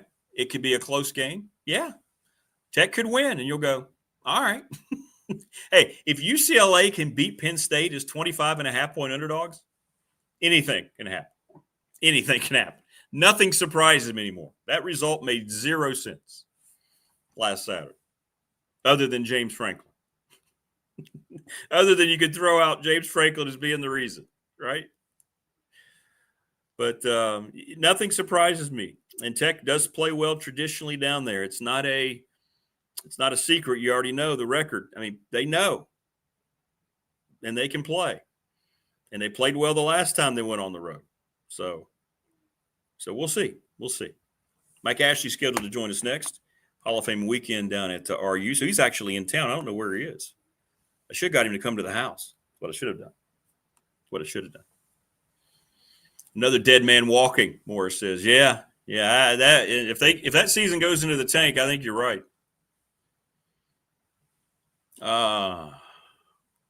Sorry, Ryan Fry. Talking about Penn State loss, salt in the wound. Yeah, Ryan got here late. Of course, he sponsors our BDST fan question of the week. Sorry, Ryan, but tough night for Philly football. Ooh, and for Philly baseball. Hey, just throw the ball to first. You're going to the 11th inning or 12th inning, whatever it would have been. Wow. Eagles get shut out in the second half.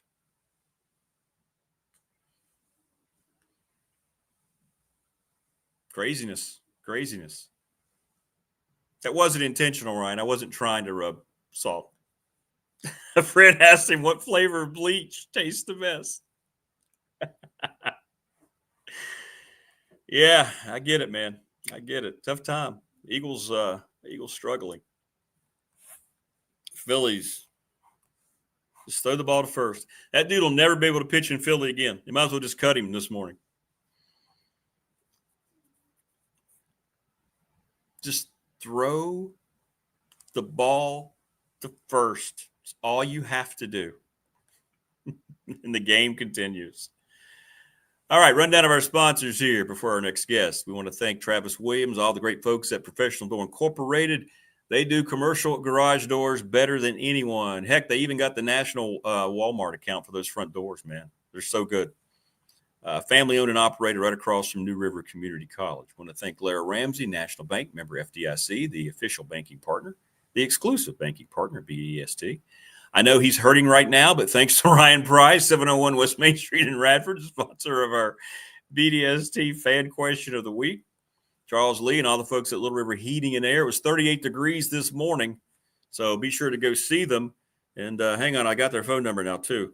The right phone number. It is 540-553-2971. Give them a call. Get your heating units checked out before you end up paying a lot more money because they're broken. All right. Thanks to everybody. Jonathan Sweet. Might see him tonight at the Hall of Fame. Who knows? Pulaski County Sports Entertainment, our presenting sponsor of this program. Mark Hundley, McClellan Chiropractic chat room. It's gone nuts. It's gone to a different level. Thank you. So much fun to have the people in chat each and every day. And Family Fencing, sponsors of our studios here, 540-200-8294, familyfencingnrb.com. Go give Jason Green a call and reach out to him and let them take care of whatever you may need a fence for. Privacy, your animals, property line, whatever. Go see them. Thanks to NRB Super Bowl. They've been in business for over 25 years, 382-5525, Boogie Bowling. And thanks to Lawson's Mobile Home Supply since 1997, 300 North Franklin Street in Christiansburg. Go see James Lawson, 540-381-8011. And I believe that takes care of all the business here on the program. I thought so, Will. It's Buford. Yeah, people were putting Beaufort. Buford. All right, joining us now on the program. It's an empty room. There he is. Hey. Hey, sorry. Whoops. You good? No, I'm not good. I'm recovering from pregame tailgates here. So I get a text yesterday. I wasn't in town. It was, it was about 12:30. And I get a text from Mike, just to let you know the kind of day that Mike had. Hey, happy hour's beginning now. So you started early, didn't you? Uh-oh. Mike has gone through the frozen phase. Yeah, am I here? Yeah. Hello? You're there. I don't know what's going on. I'm getting weird sounds through here. I was trying to move my other computer away, but yeah. All right, we'll work this out here at my remote location. or the lighting is much better. I'll give it that. No, you look fine. No, it's good. Now, as long as you can hear me and I can hear you, it's okay. I need to steal a lamp from here and take it home. Yes. Hey, you're wearing the bucket hat. You're wearing the bucket hat. That means it's homecoming weekend. Exactly. Homecoming at Radford. I do so love these. Yes, I've already run into tons of Highlanders here. I won't start with the list, but it's been a lot of fun. And today's the big day.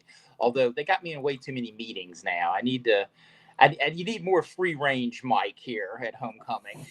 Yeah. In fact, today is a big day because a groundswell of alumni support for taking that wrought iron fence around the fountain has come to fruition, and we're doing it this afternoon. And I finally finagled myself into an official invitation to help do that later today. And I'm proud to say that because I've been on that Facebook page for years. Free the fountain. So the fence is going away finally? That's what I'm told. Yes, about 2:00 today, I'll be out there, waiting to move that thing so I can trip and fall in the water or something. I don't know what's going to happen. Anything could happen, Rick. It's going to be exciting. We should get family fencing involved. They should come take it away. I used to bring my dog down here to walk on campus. I had a big furry chow, and Rex would always go straight for the fountain and jump in, and then I had to drive home in the car with him. So, but all the memories are good down there. A great centerpiece of campus. I don't know.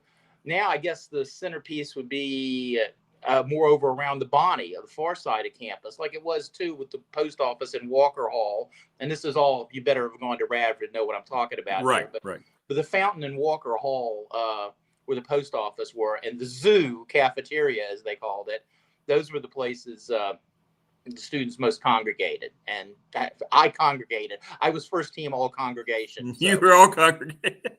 Yeah. So I'm assuming to say that, happy hour went pretty well then yesterday. Oh, yeah.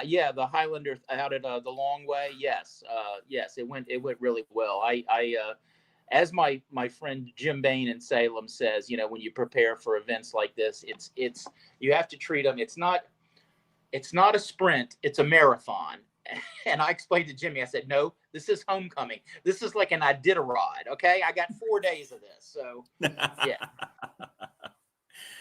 Well, it all culminates. There'll be a lot of stuff going on Saturday. A lot. What is it? Really? Is it the Highlander Festival? They got Highlander Day. I got a lot of great things lined up. Yes, campus. you have to be careful walking around Moffett so you don't get hit with a caber in the head or something. Yeah, they're tossing telephone poles.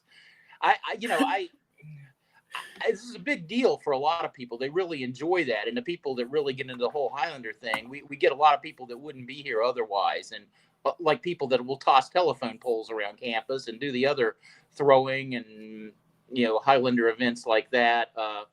The sports here were enough for me, but I'm looking forward to this. I guess they do the things with the herding dogs too and all that. So yeah, it's it makes it a more family friendly event probably. I hope there's music and stuff, and I can't describe what Moffett Field is like at homecoming because it's just like I am back in 1980, 81, where cool. I hung out and I see all the people I want to see. I don't even have to call them up and tell them where I'm going to be. We're all going to run into each other out there, and I really looking forward to that. After an appearance at baseball and after an appearance at soccer, I'm told I'm going to be there. Yes. By the way, I drummed up some support for the radio booth yesterday. You were confiscated for duty tomorrow since Neil's got too much going on with you. We have two things going on. Well, of course he does. He got that big win in New York last night. I saw him on the sidelines kissing up on Jackson he Dart. was so excited. Yeah, he's too busy to join me on the broadcast. But you'll be there tomorrow for a little while, so I appreciate it. That'll be fun. We'll talk about. Go ahead. Yeah. Oh, we've got luminaries too. I ran into Tommy Lillard last night, so he said he'd come up too. And okay, good. I know Don Staley's on the way also, and I ran in. The guy we got to get on is Steve Archon, who was one of the most naturally funny guys, more of deadpan, so you better watch him. But yeah, he listens to the games all the time, so he might be able to step right in for Neil Leahy. We don't know. Hey, let's just throw him off. Steve can hang out with the rest of the game after you have to go. Of course, it all culminates into the highlight event, which is tonight, the Hall of Fame induction ceremony.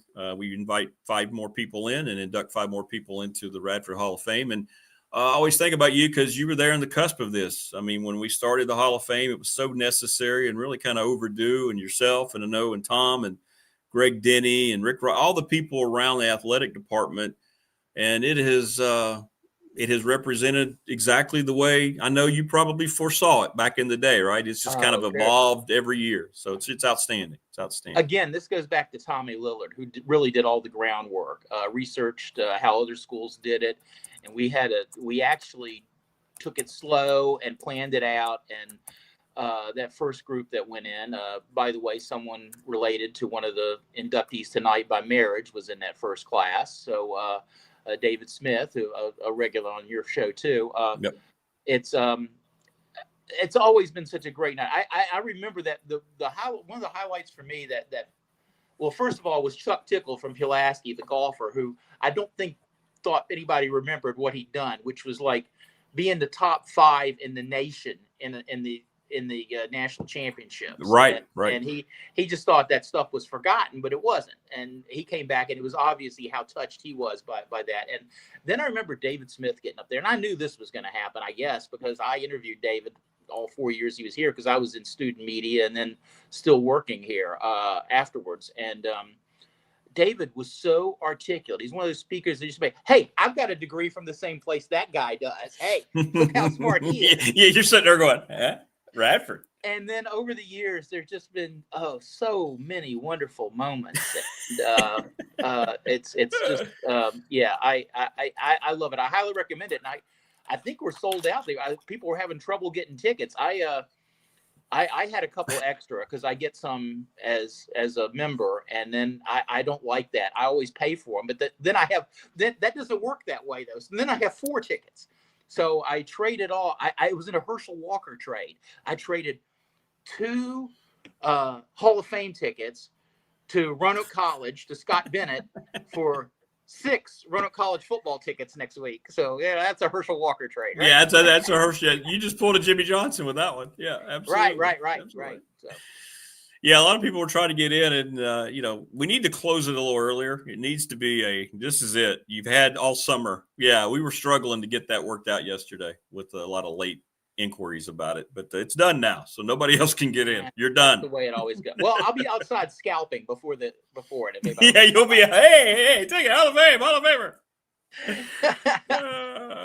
Yeah, it's going to be fun, and it's always very emotional. I'm just going to tell you right now, I mean, I won't make it through Mike Jones without blubbering on stage. So yeah, that's going to happen. I'm thinking I have this because of Mike Jones, if I remember correctly. So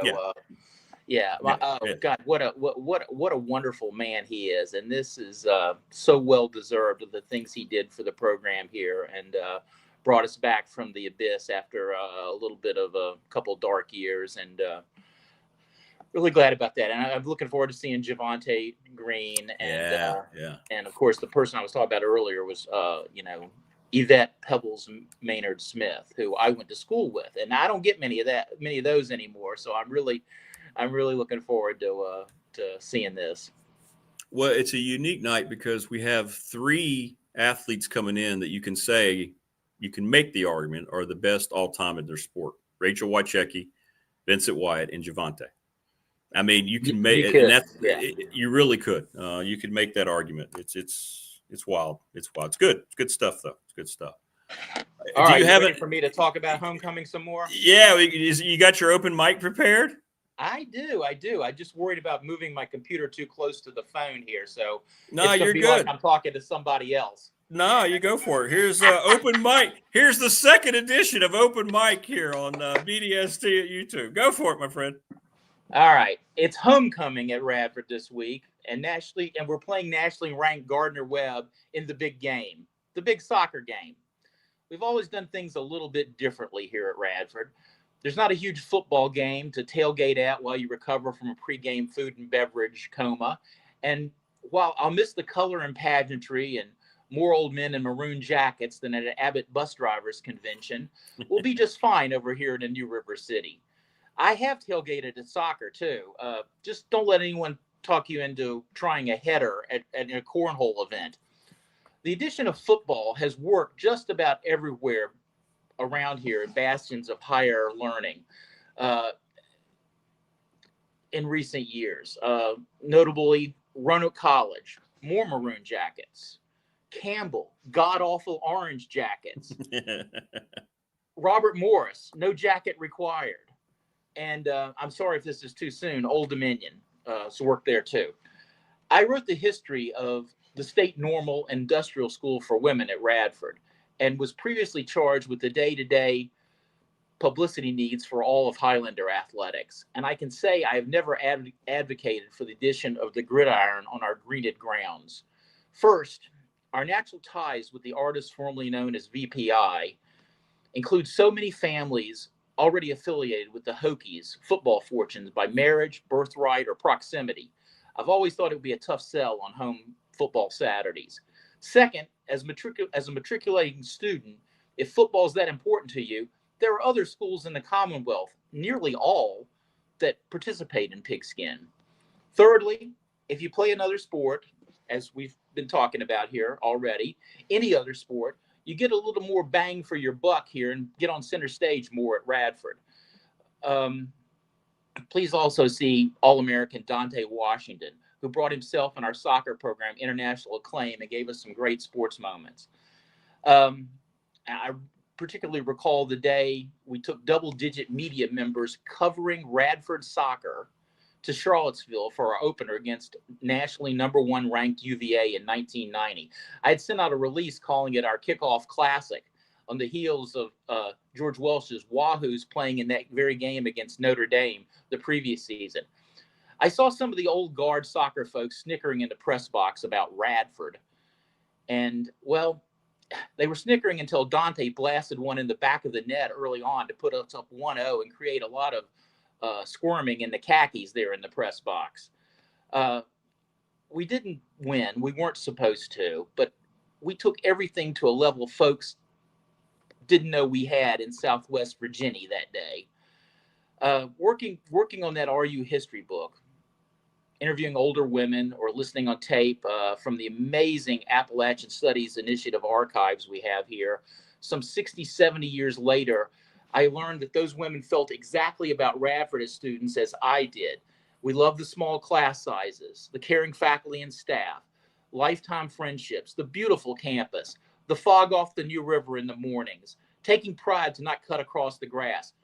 You know, the first president, John Preston McConnell, didn't put in sidewalks when the school opened. In fact, he waited to see the paths the students created across campus, then paved them a few years later.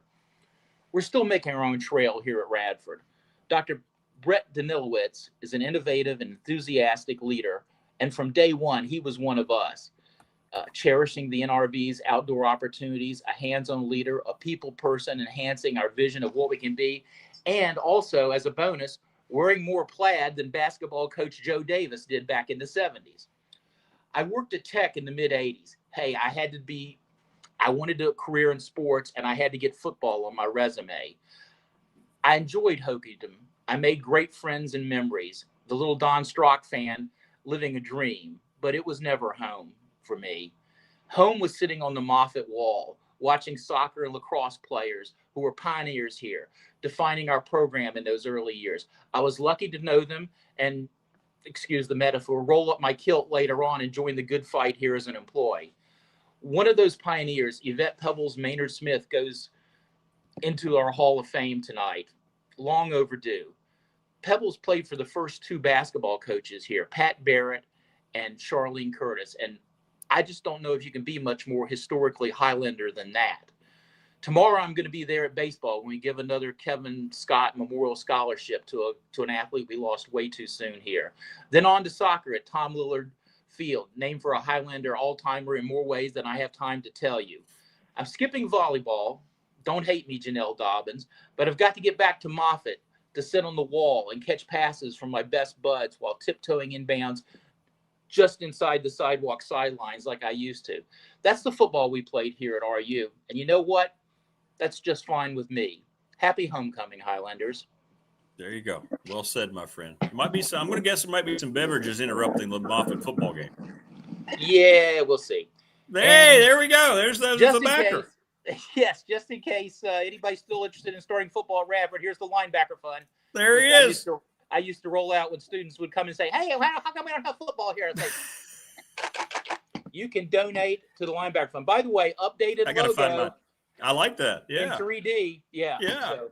I like that. I got to find mine. I got to find my logo or I've got one. I got to find my guy. So anyway, I don't know. I've been affiliated with a lot of schools, and I just, and of course, not as closely during homecoming, because I'm usually covering a game, football at Maryland or Virginia Tech or some of the other places I've been. But I don't know anybody that has as much fun at homecoming as we do. And I think it's because we don't have a football game in the way. We can do that stuff like I talked about, wander out to Moffett Field, go wherever you want to. That's I wish there was something going on Heath Hall. That seems silly to me that we're like 3 student centers removed from where I used to hang out. So yeah, that's true. Easy come, easy go. Well, listen, great stuff, my friend. I'm really enjoying open mic. I think most people are. They like it a lot. And I look forward to seeing you tonight. I'll see you this evening. Me too, pal. Goober says, hey, and come on out to Moffett Field tomorrow. I'll be there, not long after 2 o'clock if Rick lets me off the air, and I will replace him with a bunch of people that actually know things about soccer here. It's tradition, Mike, stumbling around Moffett Hall at about 5 o'clock tomorrow and joining us on our soccer broadcast on Saturday during homecoming. Well, there should be some good stories next week. So exactly. Look forward to seeing everybody. All right, man. Take care. See you later. There you go. Mike Ashley in town. Yeah. Good stuff. Everybody. Jen the Gamecock Girl will join us whenever she's ready. We'll go through our game picks, talk to her. Her Gamecocks have a tough chore head down in Baton Rouge. Thanks to Lawson's Mobile Home Supply, they've been the place to go for manufactured home parts such as windows, doors, and plumbing. And they've done that for a long, long time. 300 North Franklin Street in Christiansburg. Give James Lawson a call, 540-381-8011. Go by and bowl the NRV Super Bowl, 382-5525. Reserve your lanes for boogie bowling. That's coming up. Just $40 per lane for 8 bowlers. That's $5 a piece, man. It's bang for your buck and then some. Thanks to Jason Green, everybody at Family Fencing Studios. Great company. It's taken off, and they're going to get even better. They have all sorts of – they're locally owned and operated. There's a no-dig guarantee. They're not going to tear up your yard. Finance options. Give them a call. Go see them. Mark Hundley, McClellan Chiropractic. Our chat room always busts big time. Thank you so much, Mark.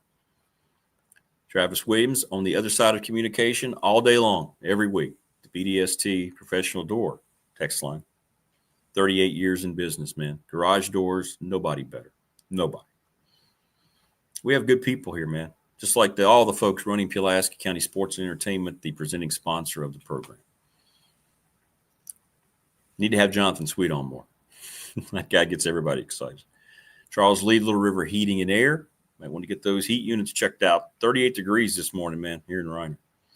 The very saddened attorney, Ryan Pry. He may come to soccer tomorrow, I've been told. That'd be good news. Sponsor of our BDST Fan Question of the Week. And the Tech came all the way back in your fan question answers. More people says they will cover the spread tomorrow than they will not. And thanks to National Bank member FDIC, the official banking partner of BDST. I've been with them for 35 years. So all good folks, just like you are. Be sure to subscribe, like, and share the channel. Trying to build that subscriber base up toward 1,000, and we're good to go here for as long as I want here on YouTube. 1,000's the magic number. 500 was the first benchmark, but 1,000 is the magic number.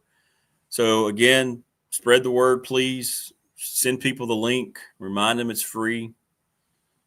And we won't bother them. You'll just get a little 5-second thing on your phone. Hey, this show's about to go live if you want to watch. Anybody who's a sports fan in your life. It takes about 2 seconds. And liking all the videos is huge as well.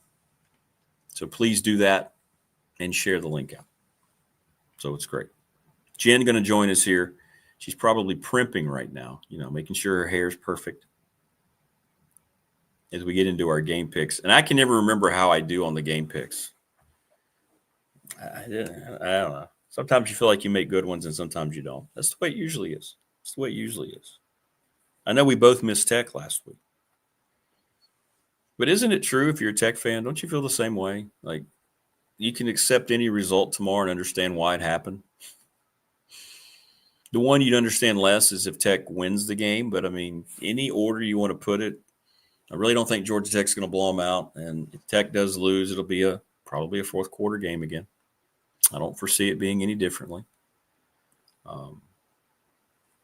Appreciate people sharing the picture that took place yesterday down at my job with me and Selma. It was great. Appreciate that, Selma.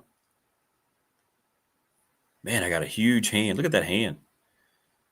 Whew. Gigantic. Who knew? Who knew?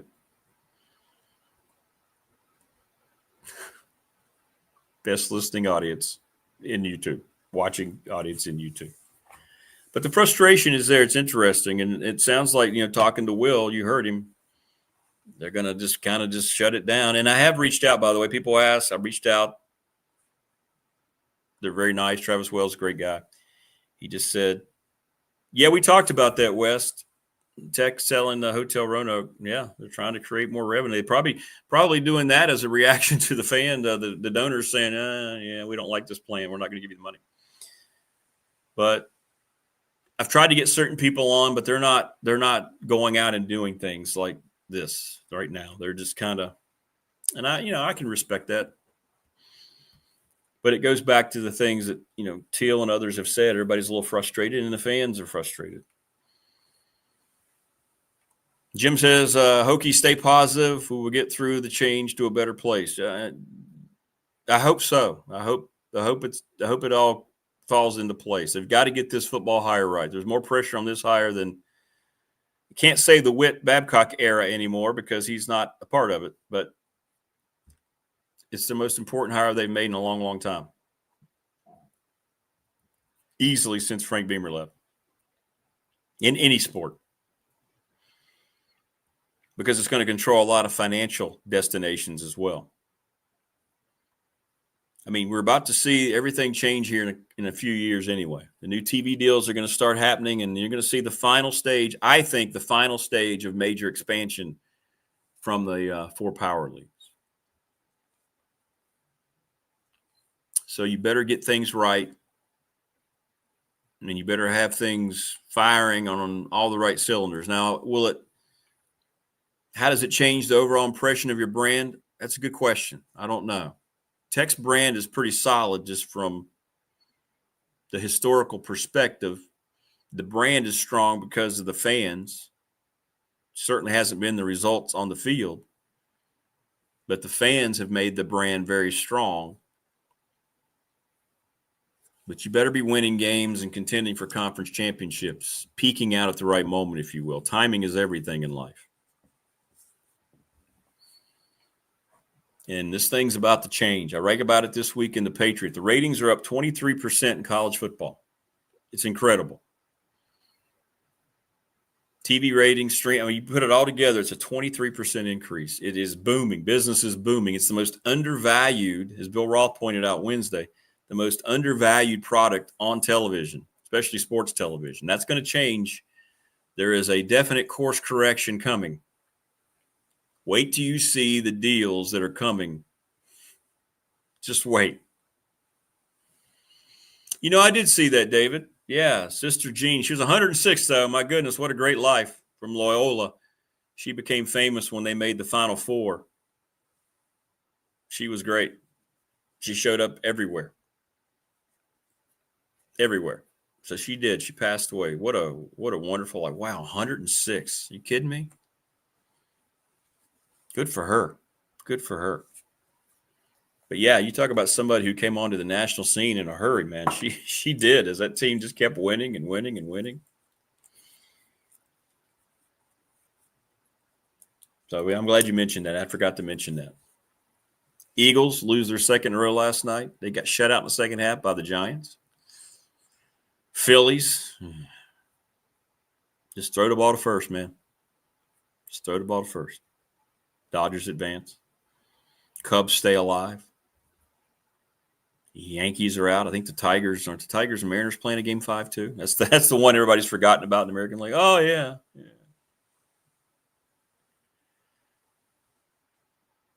Yeah. Hotel Roanoke thing. That's interesting. It's interesting. What did they give a cost value on that, West? Did they say what they're hoping to get out of that sale financially? I'm just curious to see what kind of money that they're talking about with that. Anybody know? Like I don't know. I don't know how much money that would be. And I don't know how much that would, play into their contribution.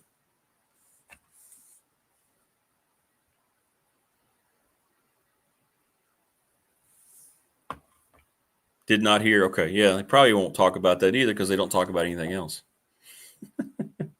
Right. All right. Joining us now on the program from Parts Unknown. There she is. Good Sorry, morning. I'm adjusting. I'm trying to figure out. I'm not. Yeah. Where are you today? You said you were traveling. You warned us. Where are you today? I'm in Orlando today. Oh, yeah. Where's Holly? Good morning, Holly. Holly lives in Tampa. She is Tampa. I always thought okay. What are you doing in Orlando? I'm recruiting.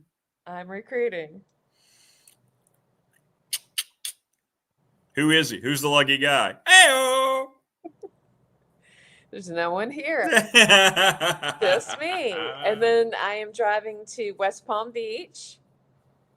And I'm going to be there one night. And then I am going to be doing some other travel around the Southeast before I head back to Columbia on Monday. All recruiting. Okay. How'd we do last week? You seem so cynical.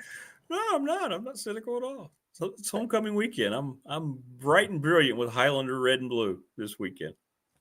Are you wearing it? Because it looks black. No, it's just it's blue. No, I would never wear black for the Highlander. We don't do that at Radford. Okay, I was gonna say. No, this is Navy. Trust me. See, I got my Big South logo right there. Okay. All right. Sorry. Maybe if I need to put on the glasses. No, see, yours is black. Yeah, trust me, it's this light. This light's terrible.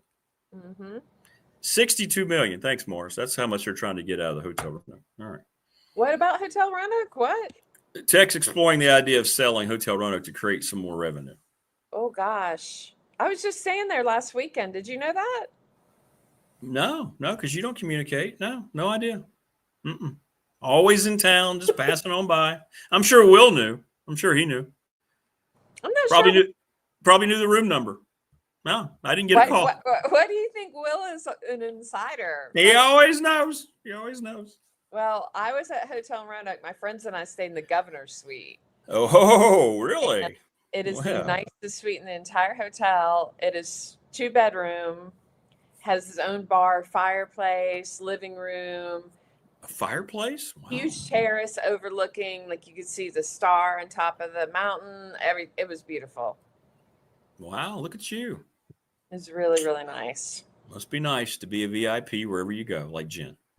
It was one night, but it was a great night. And I'm sad to hear they might sell it because I just appreciate all the work they've done to make it even more amazing, like that bar that's right off the lobby. Have you been there recently? No, I have not.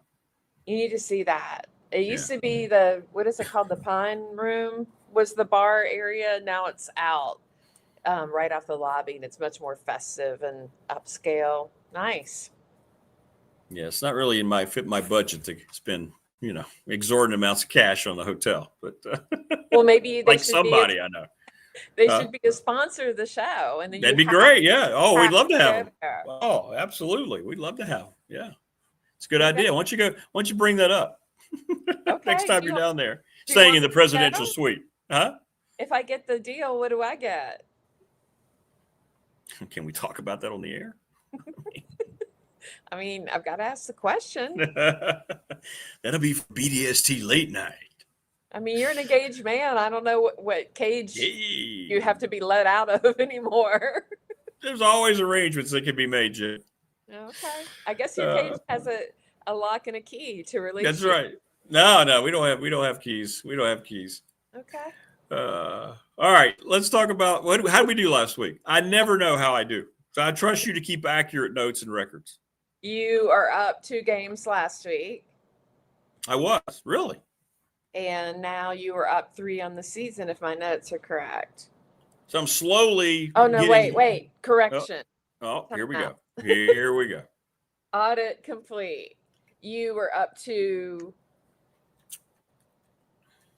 See, this is You're why. up 2 on the season. You were up 1 last week. Because I did get a game last week. You had 2 and I had 1. Hold on. What did we do? Progress. We didn't have a whole lot different last week, did we? You had Virginia, which was obviously very smart.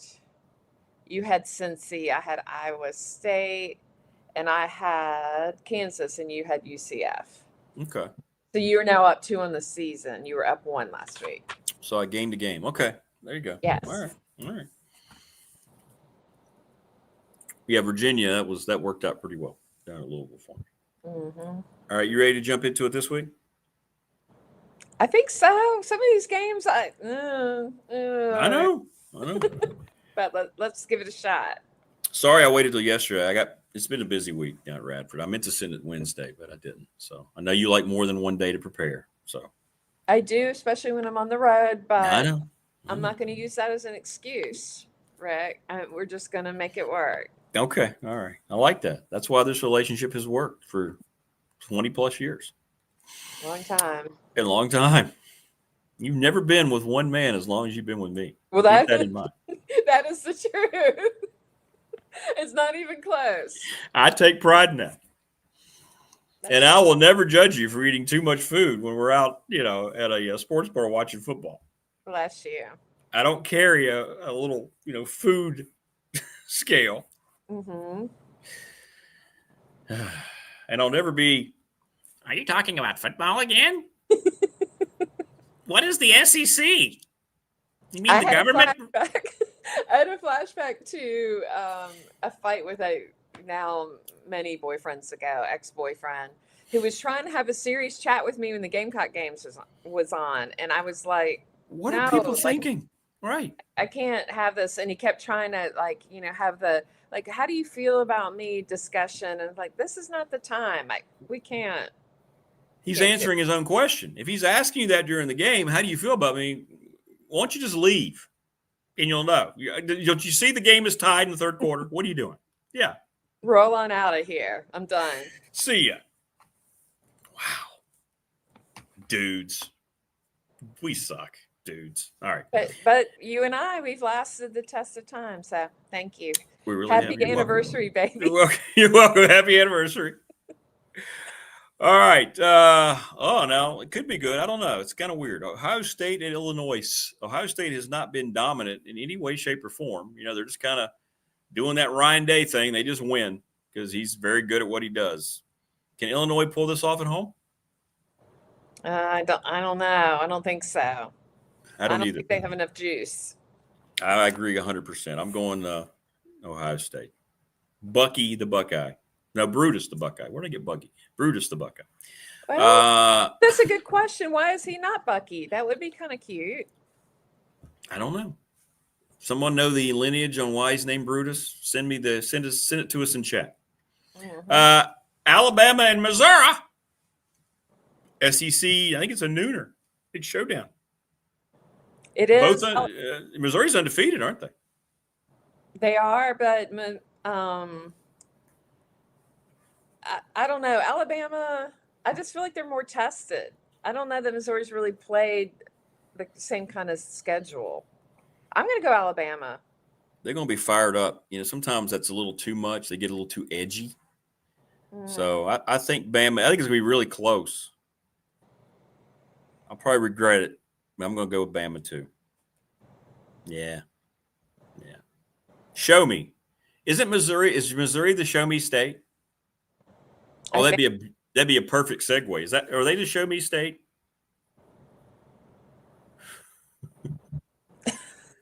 Show me state. Is Missouri. See? That's why people subscribe to this channel. Just because show me Missouri.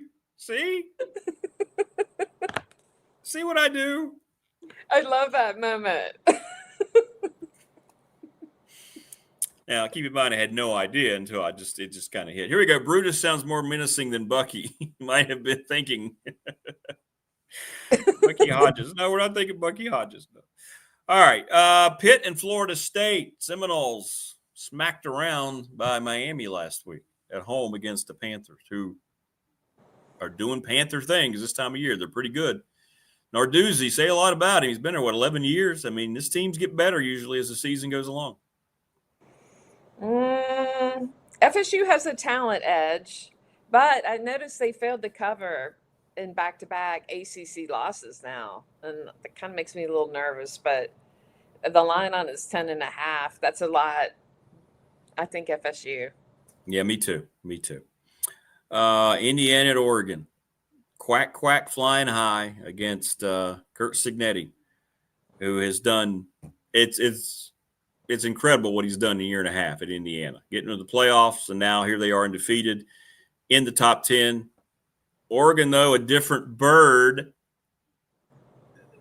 Ducks, bird, Poultry.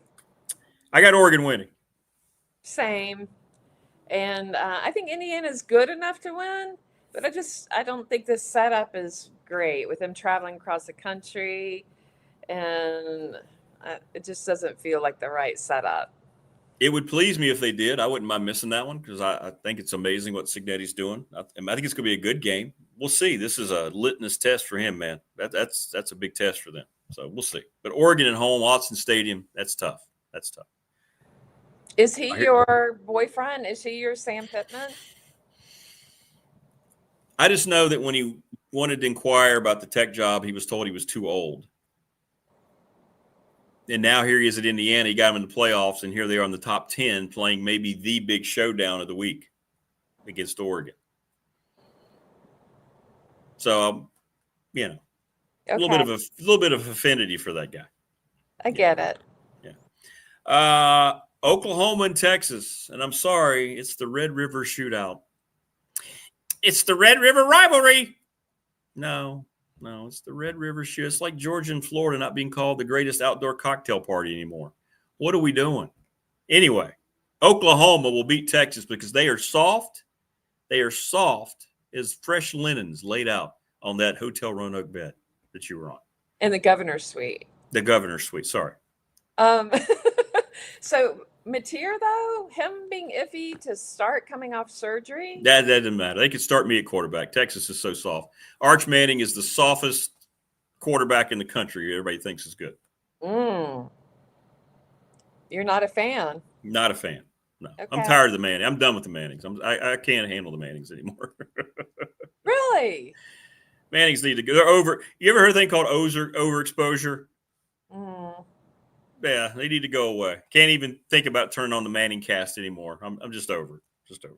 Okay. Well, I'm going to Oklahoma as well, so we'll see what happens. No official home field in that. Did you know we're playing them next week at South Carolina? So I will be tracking that game for sure. Yeah, you got them down at your stadium? Mm-hmm. Oh, good. Okay. You want to come down? I feel like I'm asking you for the 1,000th time. Do you want to come down and try to go to Oklahoma next weekend? What date is that? 18th? I don't have my calendar. Let me look. I don't know. I'll look when I get to work. I've got my game schedule up. Let me look. I don't know.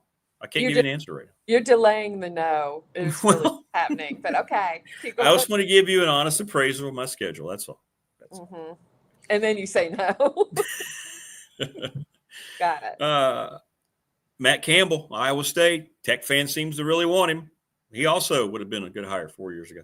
Iowa State at Colorado. Deion's gang seems to be fading down, although they were competitive. They've been competitive. What do you think? Can Iowa State go on the road and win in Boulder?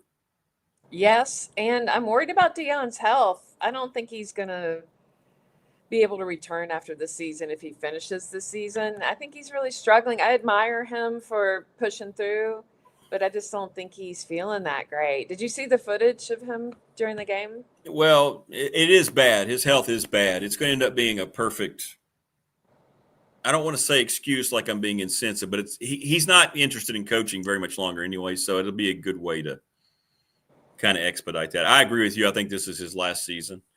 But I think Colorado's going to beat Iowa State. Whoa! Okay. I'm marking it down. Mark it down. Nebraska and Maryland. Maryland. How about that? Terps are playing well. I'm going Maryland for an upset in this situation. I think they're going to regroup after the Washington loss. And I feel like it's a pretty even matchup. Both of them have really good younger quarterbacks. Yeah, they do. Both have a weaker run game. And I like Maryland at home for this. Maryland was up by 3 scores against Washington. And they let it get away. Well, I mean, that happens with younger teams that are maybe performing better than expectations. Sometimes they have a little choke moment. I think they'll reset. I'm going to go Nebraska. I think they're going to have a hangover from that loss against Washington. But you're right. It's very even. I mean, it could go either way. No doubt. Horned Frogs against the Wildcats. TCU at Kansas State. Going to be a lot of purple on the field in Manhattan, Kansas on Saturday. Kansas State, I looked up some info about them because I haven't really watched them much this season. I know, shocker for you. But 4 of their 6 games have been decided by 3 points. Yeah. And they've lost to Baylor by 1. And their passing defense is really good. TCU struggled in the ground game. I don't know. I feel like Kansas State could do it. I got Kansas State. I think it's the kind of game you don't want to go to Kansas State middle of the season. They get better and better and better, traditionally. All right, back to the SEC. Billy Napier saved his job for another week with the win over Texas. Can they beat another Texas school going to College Station, taking on those Aggies? I think Elko will have them well prepared for this game. I like Elko with the win. Me too. Mike Elko is the real deal. Texas A&M could not have made a better hire. I know what I was talking about, Rick. They had me there for years. Sorry. Any chance I can go into Jimbo Fisher, I'll try to take advantage. I love it. We don't buy players down here. That's ridiculous. Coach, how do you explain the last 3 top 10 recruits all waiting to the last day and then going to your school and saying it's because you had most to offer? I don't know. I wasn't part of it. I don't know. I'll just get him here and I'll coach him up. And now he's laughing last with millions and millions of dollars. Yeah. Boo. Iowa, Wisconsin. You talk about a boring, horrible football game to watch. Here we go. Big Ten personified. Iowa at Wisconsin. I think the Iowa quarterback, is his name Gronowski, my Polish cousin? Yeah, he's your Polish cousin. Yeah. I think he's injured, and I don't know who they have behind him, so I'm going to go Wisconsin. I'll go Iowa just because why not? Why not? Georgia at Auburn. You know, this is the oldest rivalry in the South, college football. They've played more than any other schools you could come up with. Always a big rivalry. Georgia, woo, what do you think? They haven't been great. They're not great. They're not nearly as good as they've been in the past. Correct. And the line on this is Georgia by 3.5. But I looked up their record over the season, and they've been 1-5 against the spread in the last 6 games. That's not good. No. Vegas hates them. I feel like maybe, though, they might be a little more motivated after the Alabama loss. I know, of course, they beat Kentucky, but it wasn't a pounding. No. But I'm still going to go Georgia, I think. What about you? I'm going Georgia. Auburn, this is the kind of game Auburn can win, though. That's what I'm saying. This is a good week. I got a feeling, well, maybe not you, but I don't think I'm going to have it just feels like one of those weeks you could lose a lot of games you pick because it feels there's good matchups this week. Mm-hmm. All right. Michigan at USC. Wolverines traveling out to California to take on the Trojans. It's USC West or USC. Oh, that's right. USC 2, if you prefer. Yeah. I don't know. I'm kind of feeling Michigan a little bit in this. I don't want to, but I feel like Michigan is just the more proven team. They have more notable wins. I don't know. I just feeling it. What about you? Yeah, I was going to pick Michigan. I don't know what happened last week with UCLA and Penn State. I mean, James Franklin, how he still has a job, I don't know. But I'm going Michigan. I just don't trust anybody out west playing football right now. So Clemson. Right? Yeah. Very good. There you go. Clemson against BC in Chestnut Hill. And, you know, I just figured I'd put this on there. This might be one of those things, right? Clemson's going to win. Klubnik is improving quite a bit. I saw that he had completed 68% of his passes on the season. He threw 4 TDs last game. I think they're repairing a bit from the damage. Yeah, I got Clemson. All right, BYU at Arizona. I know how much you love talking about Arizona football, whether it be Sun Devils or the Wildcats, so I'll put them back on here. Well, I'm going to go Arizona. I think they have a top 25 passing offense, and their defense is top 10 in total yards allowed. They got a good team. I think they're stronger than BYU, although I think the line is BYU by 2. It is. See, that's what I'm saying. All these games. See, I don't just send you these on a whim. I do my research a little bit there. I know this is tough for me. This is one I still haven't picked as of right now. Mm-hmm. I see the gears turning. You know, I like Arizona. Well, I like Arizona State a lot better than Arizona. Yeah, you're more Sun Devil-y. I'm more Sun Devil-y, yes. And I can't betray them, can I? I'm going to go BYU. I can't just betray the Sun Devils. Is his name Sparky? Is his name Sparky? Oh, I don't know. Is that right? Now that's cute. That's appropriate. Brand appropriate. Doesn't that make sense? Sparky the Sun Devil. Hey, see? I pulled out both of those things. There he is. Look at Sparky. I didn't get that. Your fan. Sorry. I got the chat GPT. I don't really like it when they use. Anyway, yeah, I got Sparky right. I pulled out the Show Me State. How do you feel about football player body with mascot head? I feel like it's a cop out. Football player body with mascot head. Let me look at Sparky. Think it's that's a good question. That's the kind of question I like. It seems like a cop out and disappointment. He does carry a pitchfork. Right. No, to your point. Yeah, I get you. Yeah. No, I would agree with you. It feels kind of thrown together like, oh, hey, player, you're not going to play this week. Put on this mascot head and go out. It feels. No, he needs a Sun Devil. He needs Sun Devil attire. Yeah, I'm down. I'm with you. I'm with you on that. Yeah, he's got to have Sun Devil attire. Yeah. I think a school like Arizona State would be well positioned to have a mascot management master's degree and discuss things like this, because it would be well suited at that kind of school, fun program like that. And you could think about these questions and develop new mascots. What do you think? No, I'm with you. I mean, it's like they just sat around and goes, you just want to throw a football uniform on him and put the Sun Devil hat. Yeah, let's just do that. Easy. And then we'll just take an extra football uniform and use that. I don't like that. Well, it's a great mascot, right? You're the Sun Devils. That's cool. So yeah, you gotta. I'm with you. Yeah, you gotta do better than that. But Sparky's the name's right. The name's perfect. Mm-hmm. Sparky the Sun Devil. All right, time now for the last two. We're going to put the last one before this one because I think we're both going to pick the same team. Georgia Tech hosting Virginia Tech.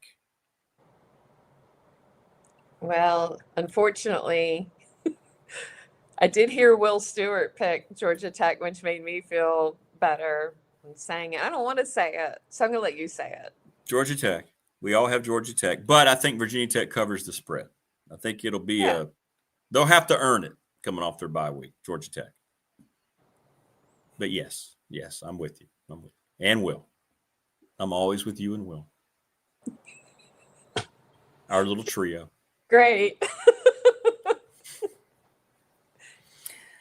South Kakalaki taking on LSU. The gauntlet begins for Shane Beamer. Does this start a different gauntlet for him? If it doesn't go very well, we shall see. Ooh, Saturday night in Baton Rouge. Let's go down to the other Death Valley and how big's that stadium? That 100,000? I don't even know. I actually don't know that either. There's going to be very few garnet and black laden fans hanging out. Wait, maybe one section. Before you go doomsday, I want you to see my nails. Oh, look at that. You've got the three. Oh, you got one garnet. I like that. Yeah. By the way, no coincidence that you finally sent a picture of your game day attire and you got the win against Kentucky. Noted. I mean, chalk it up to that. Whenever they're doing research about the downfall of the program or the Shane Beamer era, when the inevitable dismissal happens, they're going to look and they're going to say, wait a minute, Jen didn't send pictures on these days. Maybe we should rethink things. Maybe the mascot management program, they can take a look at that too for dissertation or special topics course. As always, I take the heat off, Jen. Is this one of those weeks where you're just not going to mention what you think might happen in this game? Yeah, well, that was part of the, hey, look at my nails. Hey. The distraction? Hey, look, garnet black, coordinated. Jamie McDonald says those nails are good luck. Will it be enough? Oh, thank you. Thanks, Jamie. I just don't see the Gamecocks being tough as nails. I mean, they just flow out of me, right? It's crazy. Well, all right. Hold on. I have some stats in favor of the Gamecocks. All right, let's listen to your stats before we get into the inevitable pick here. Go ahead. Our defense held opponents to under 20 points in 3 of 5 games. Right. And it ranked top 40 nationally in yards allowed per play. So it's a little bit of optimism. And we did play LSU. I think we should have beat. Well, I personally think that should have been a win against LSU last year. No, they took that game away from you. I thought so. And I'm happy you agree with me. No, the SEC officials did. I think I was texting you during that time. That made me mad, and I'm not even a South Carolina fan. I was like, what are we doing? So I'm hoping that it's personal enough that'll give us a little more fuel for it. That's my hope. And I always hope that we'll figure out a way. And sometimes that happens. And it's such a fun surprise when that occurs. Sometimes it does happen. Sometimes you get to stay at the governor's suite in the Hotel Roanoke, but you can't count on that most weekends. Yeah. I mean, I think it was $1,500 for the night. So I did not pay it. No. I didn't pay. Oh, look, Jason. Jason said go Cox in the chat. Does anyone like No one likes LSU because of Brian Kelly. I'll give you that. Fake Southern accent goes down. This is psyching me up. Jason's helping me. But they're going to win Saturday night in South Carolina. Do you concur? I know. I want us to win. I know you do. There we go. There's the official pick. And again, I'm very sensitive to that, so I will not push. I don't need to have it. I just got the answer. So I want to change the subject. I understand. And I want you to notice that I put "Sorry, Sam Pittman" as my title. I did see that. Have you talked to him? Is he agreed to the drive around with you? No, but I'm wondering if I should. I don't know.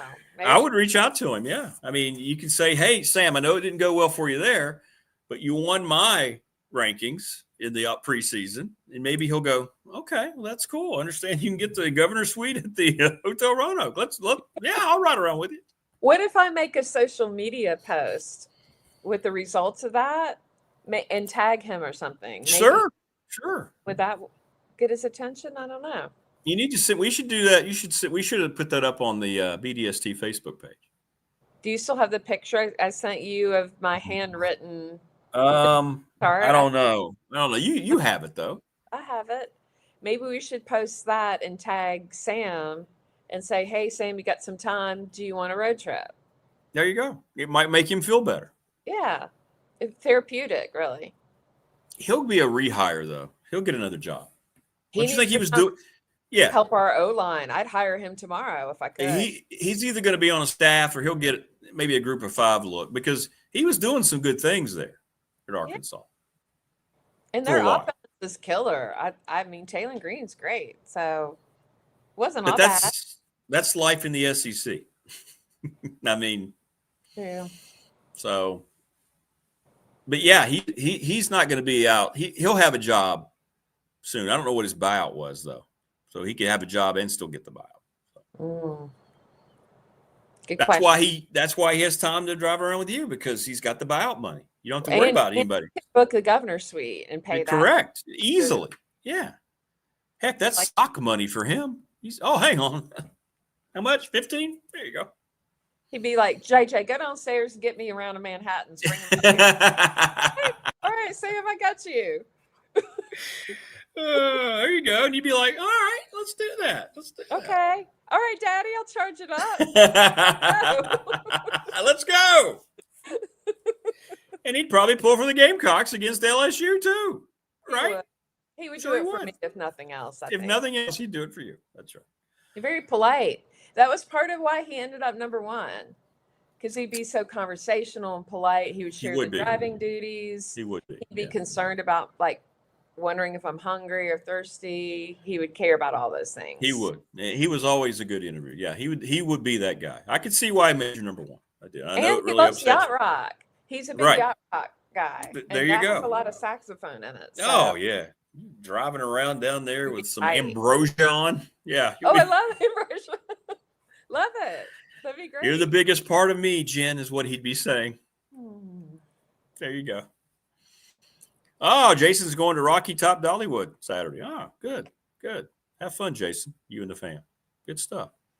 All right. Well, listen, you have fun down in Orlando recruiting. I'm leaving today. I'm done recruiting here. Okay, and you're off to where? West Palm Beach. Oh, hey, we got a guy in Palm Beach. Hey, Palm Coast. Morris, look for Jen. I'll be down there just not even 24 hours. And well, Morris, there you go. He's right there on the Palm Coast. Go see him. Maybe Morris can pick you up at the airport. That'd be great. Yeah. All right, well, have fun. And as always, thank you. And good luck tomorrow night. Thanks, and go Cox. Let's go. Nails, one left. You're going to need it. Viewing of the nails. There you go. Well, you got it matched up, too. We'll see what happens. Maybe the nails come through. Morris says, bring it. Morris says he'll be your Uber. Great. See what I do for you. See what I do for you. Now you've got a companion just to drive around Palm Coast. Morris, send the digits. Let's go. There you go. All right, you be good, okay? Thank you. I'll try, and you do the same. Happy homecoming. Yeah, I've got to MC the Hall of Fame banquet tonight, so it's always a special event. So take care. Be safe, jet set girl. Bye, hon. Bye. There you go. Jen the Gamecock Girl joining us. All right, another great week. Morris has got Manhattan's in tow, Jen. Manhattan's in tow, he says. See what we do for you? Thank all of our guests today. Thanks to Will Stewart, Mike Ashley, and Jen the Gamecock Girl. Thanks to you. Great week of guests. We got another great week next week. Too much to get into right now. Just watch for the updates on social media. Follow, like, and share our videos. Thanks for making the day better, the weeks better. Please continue to support the channel. Thanks to all of our great sponsors. And thanks to you, because I wouldn't be able to have the channel without your support. Spread the word. Let's get some subscribers. Let's keep building. And everybody have a great weekend. And we will see you next week. We'll review everything happened from the high school games to college to the pros next week on the channel. Don't forget, 4th and Go just debuted on the channel. Check it out. We'll see you.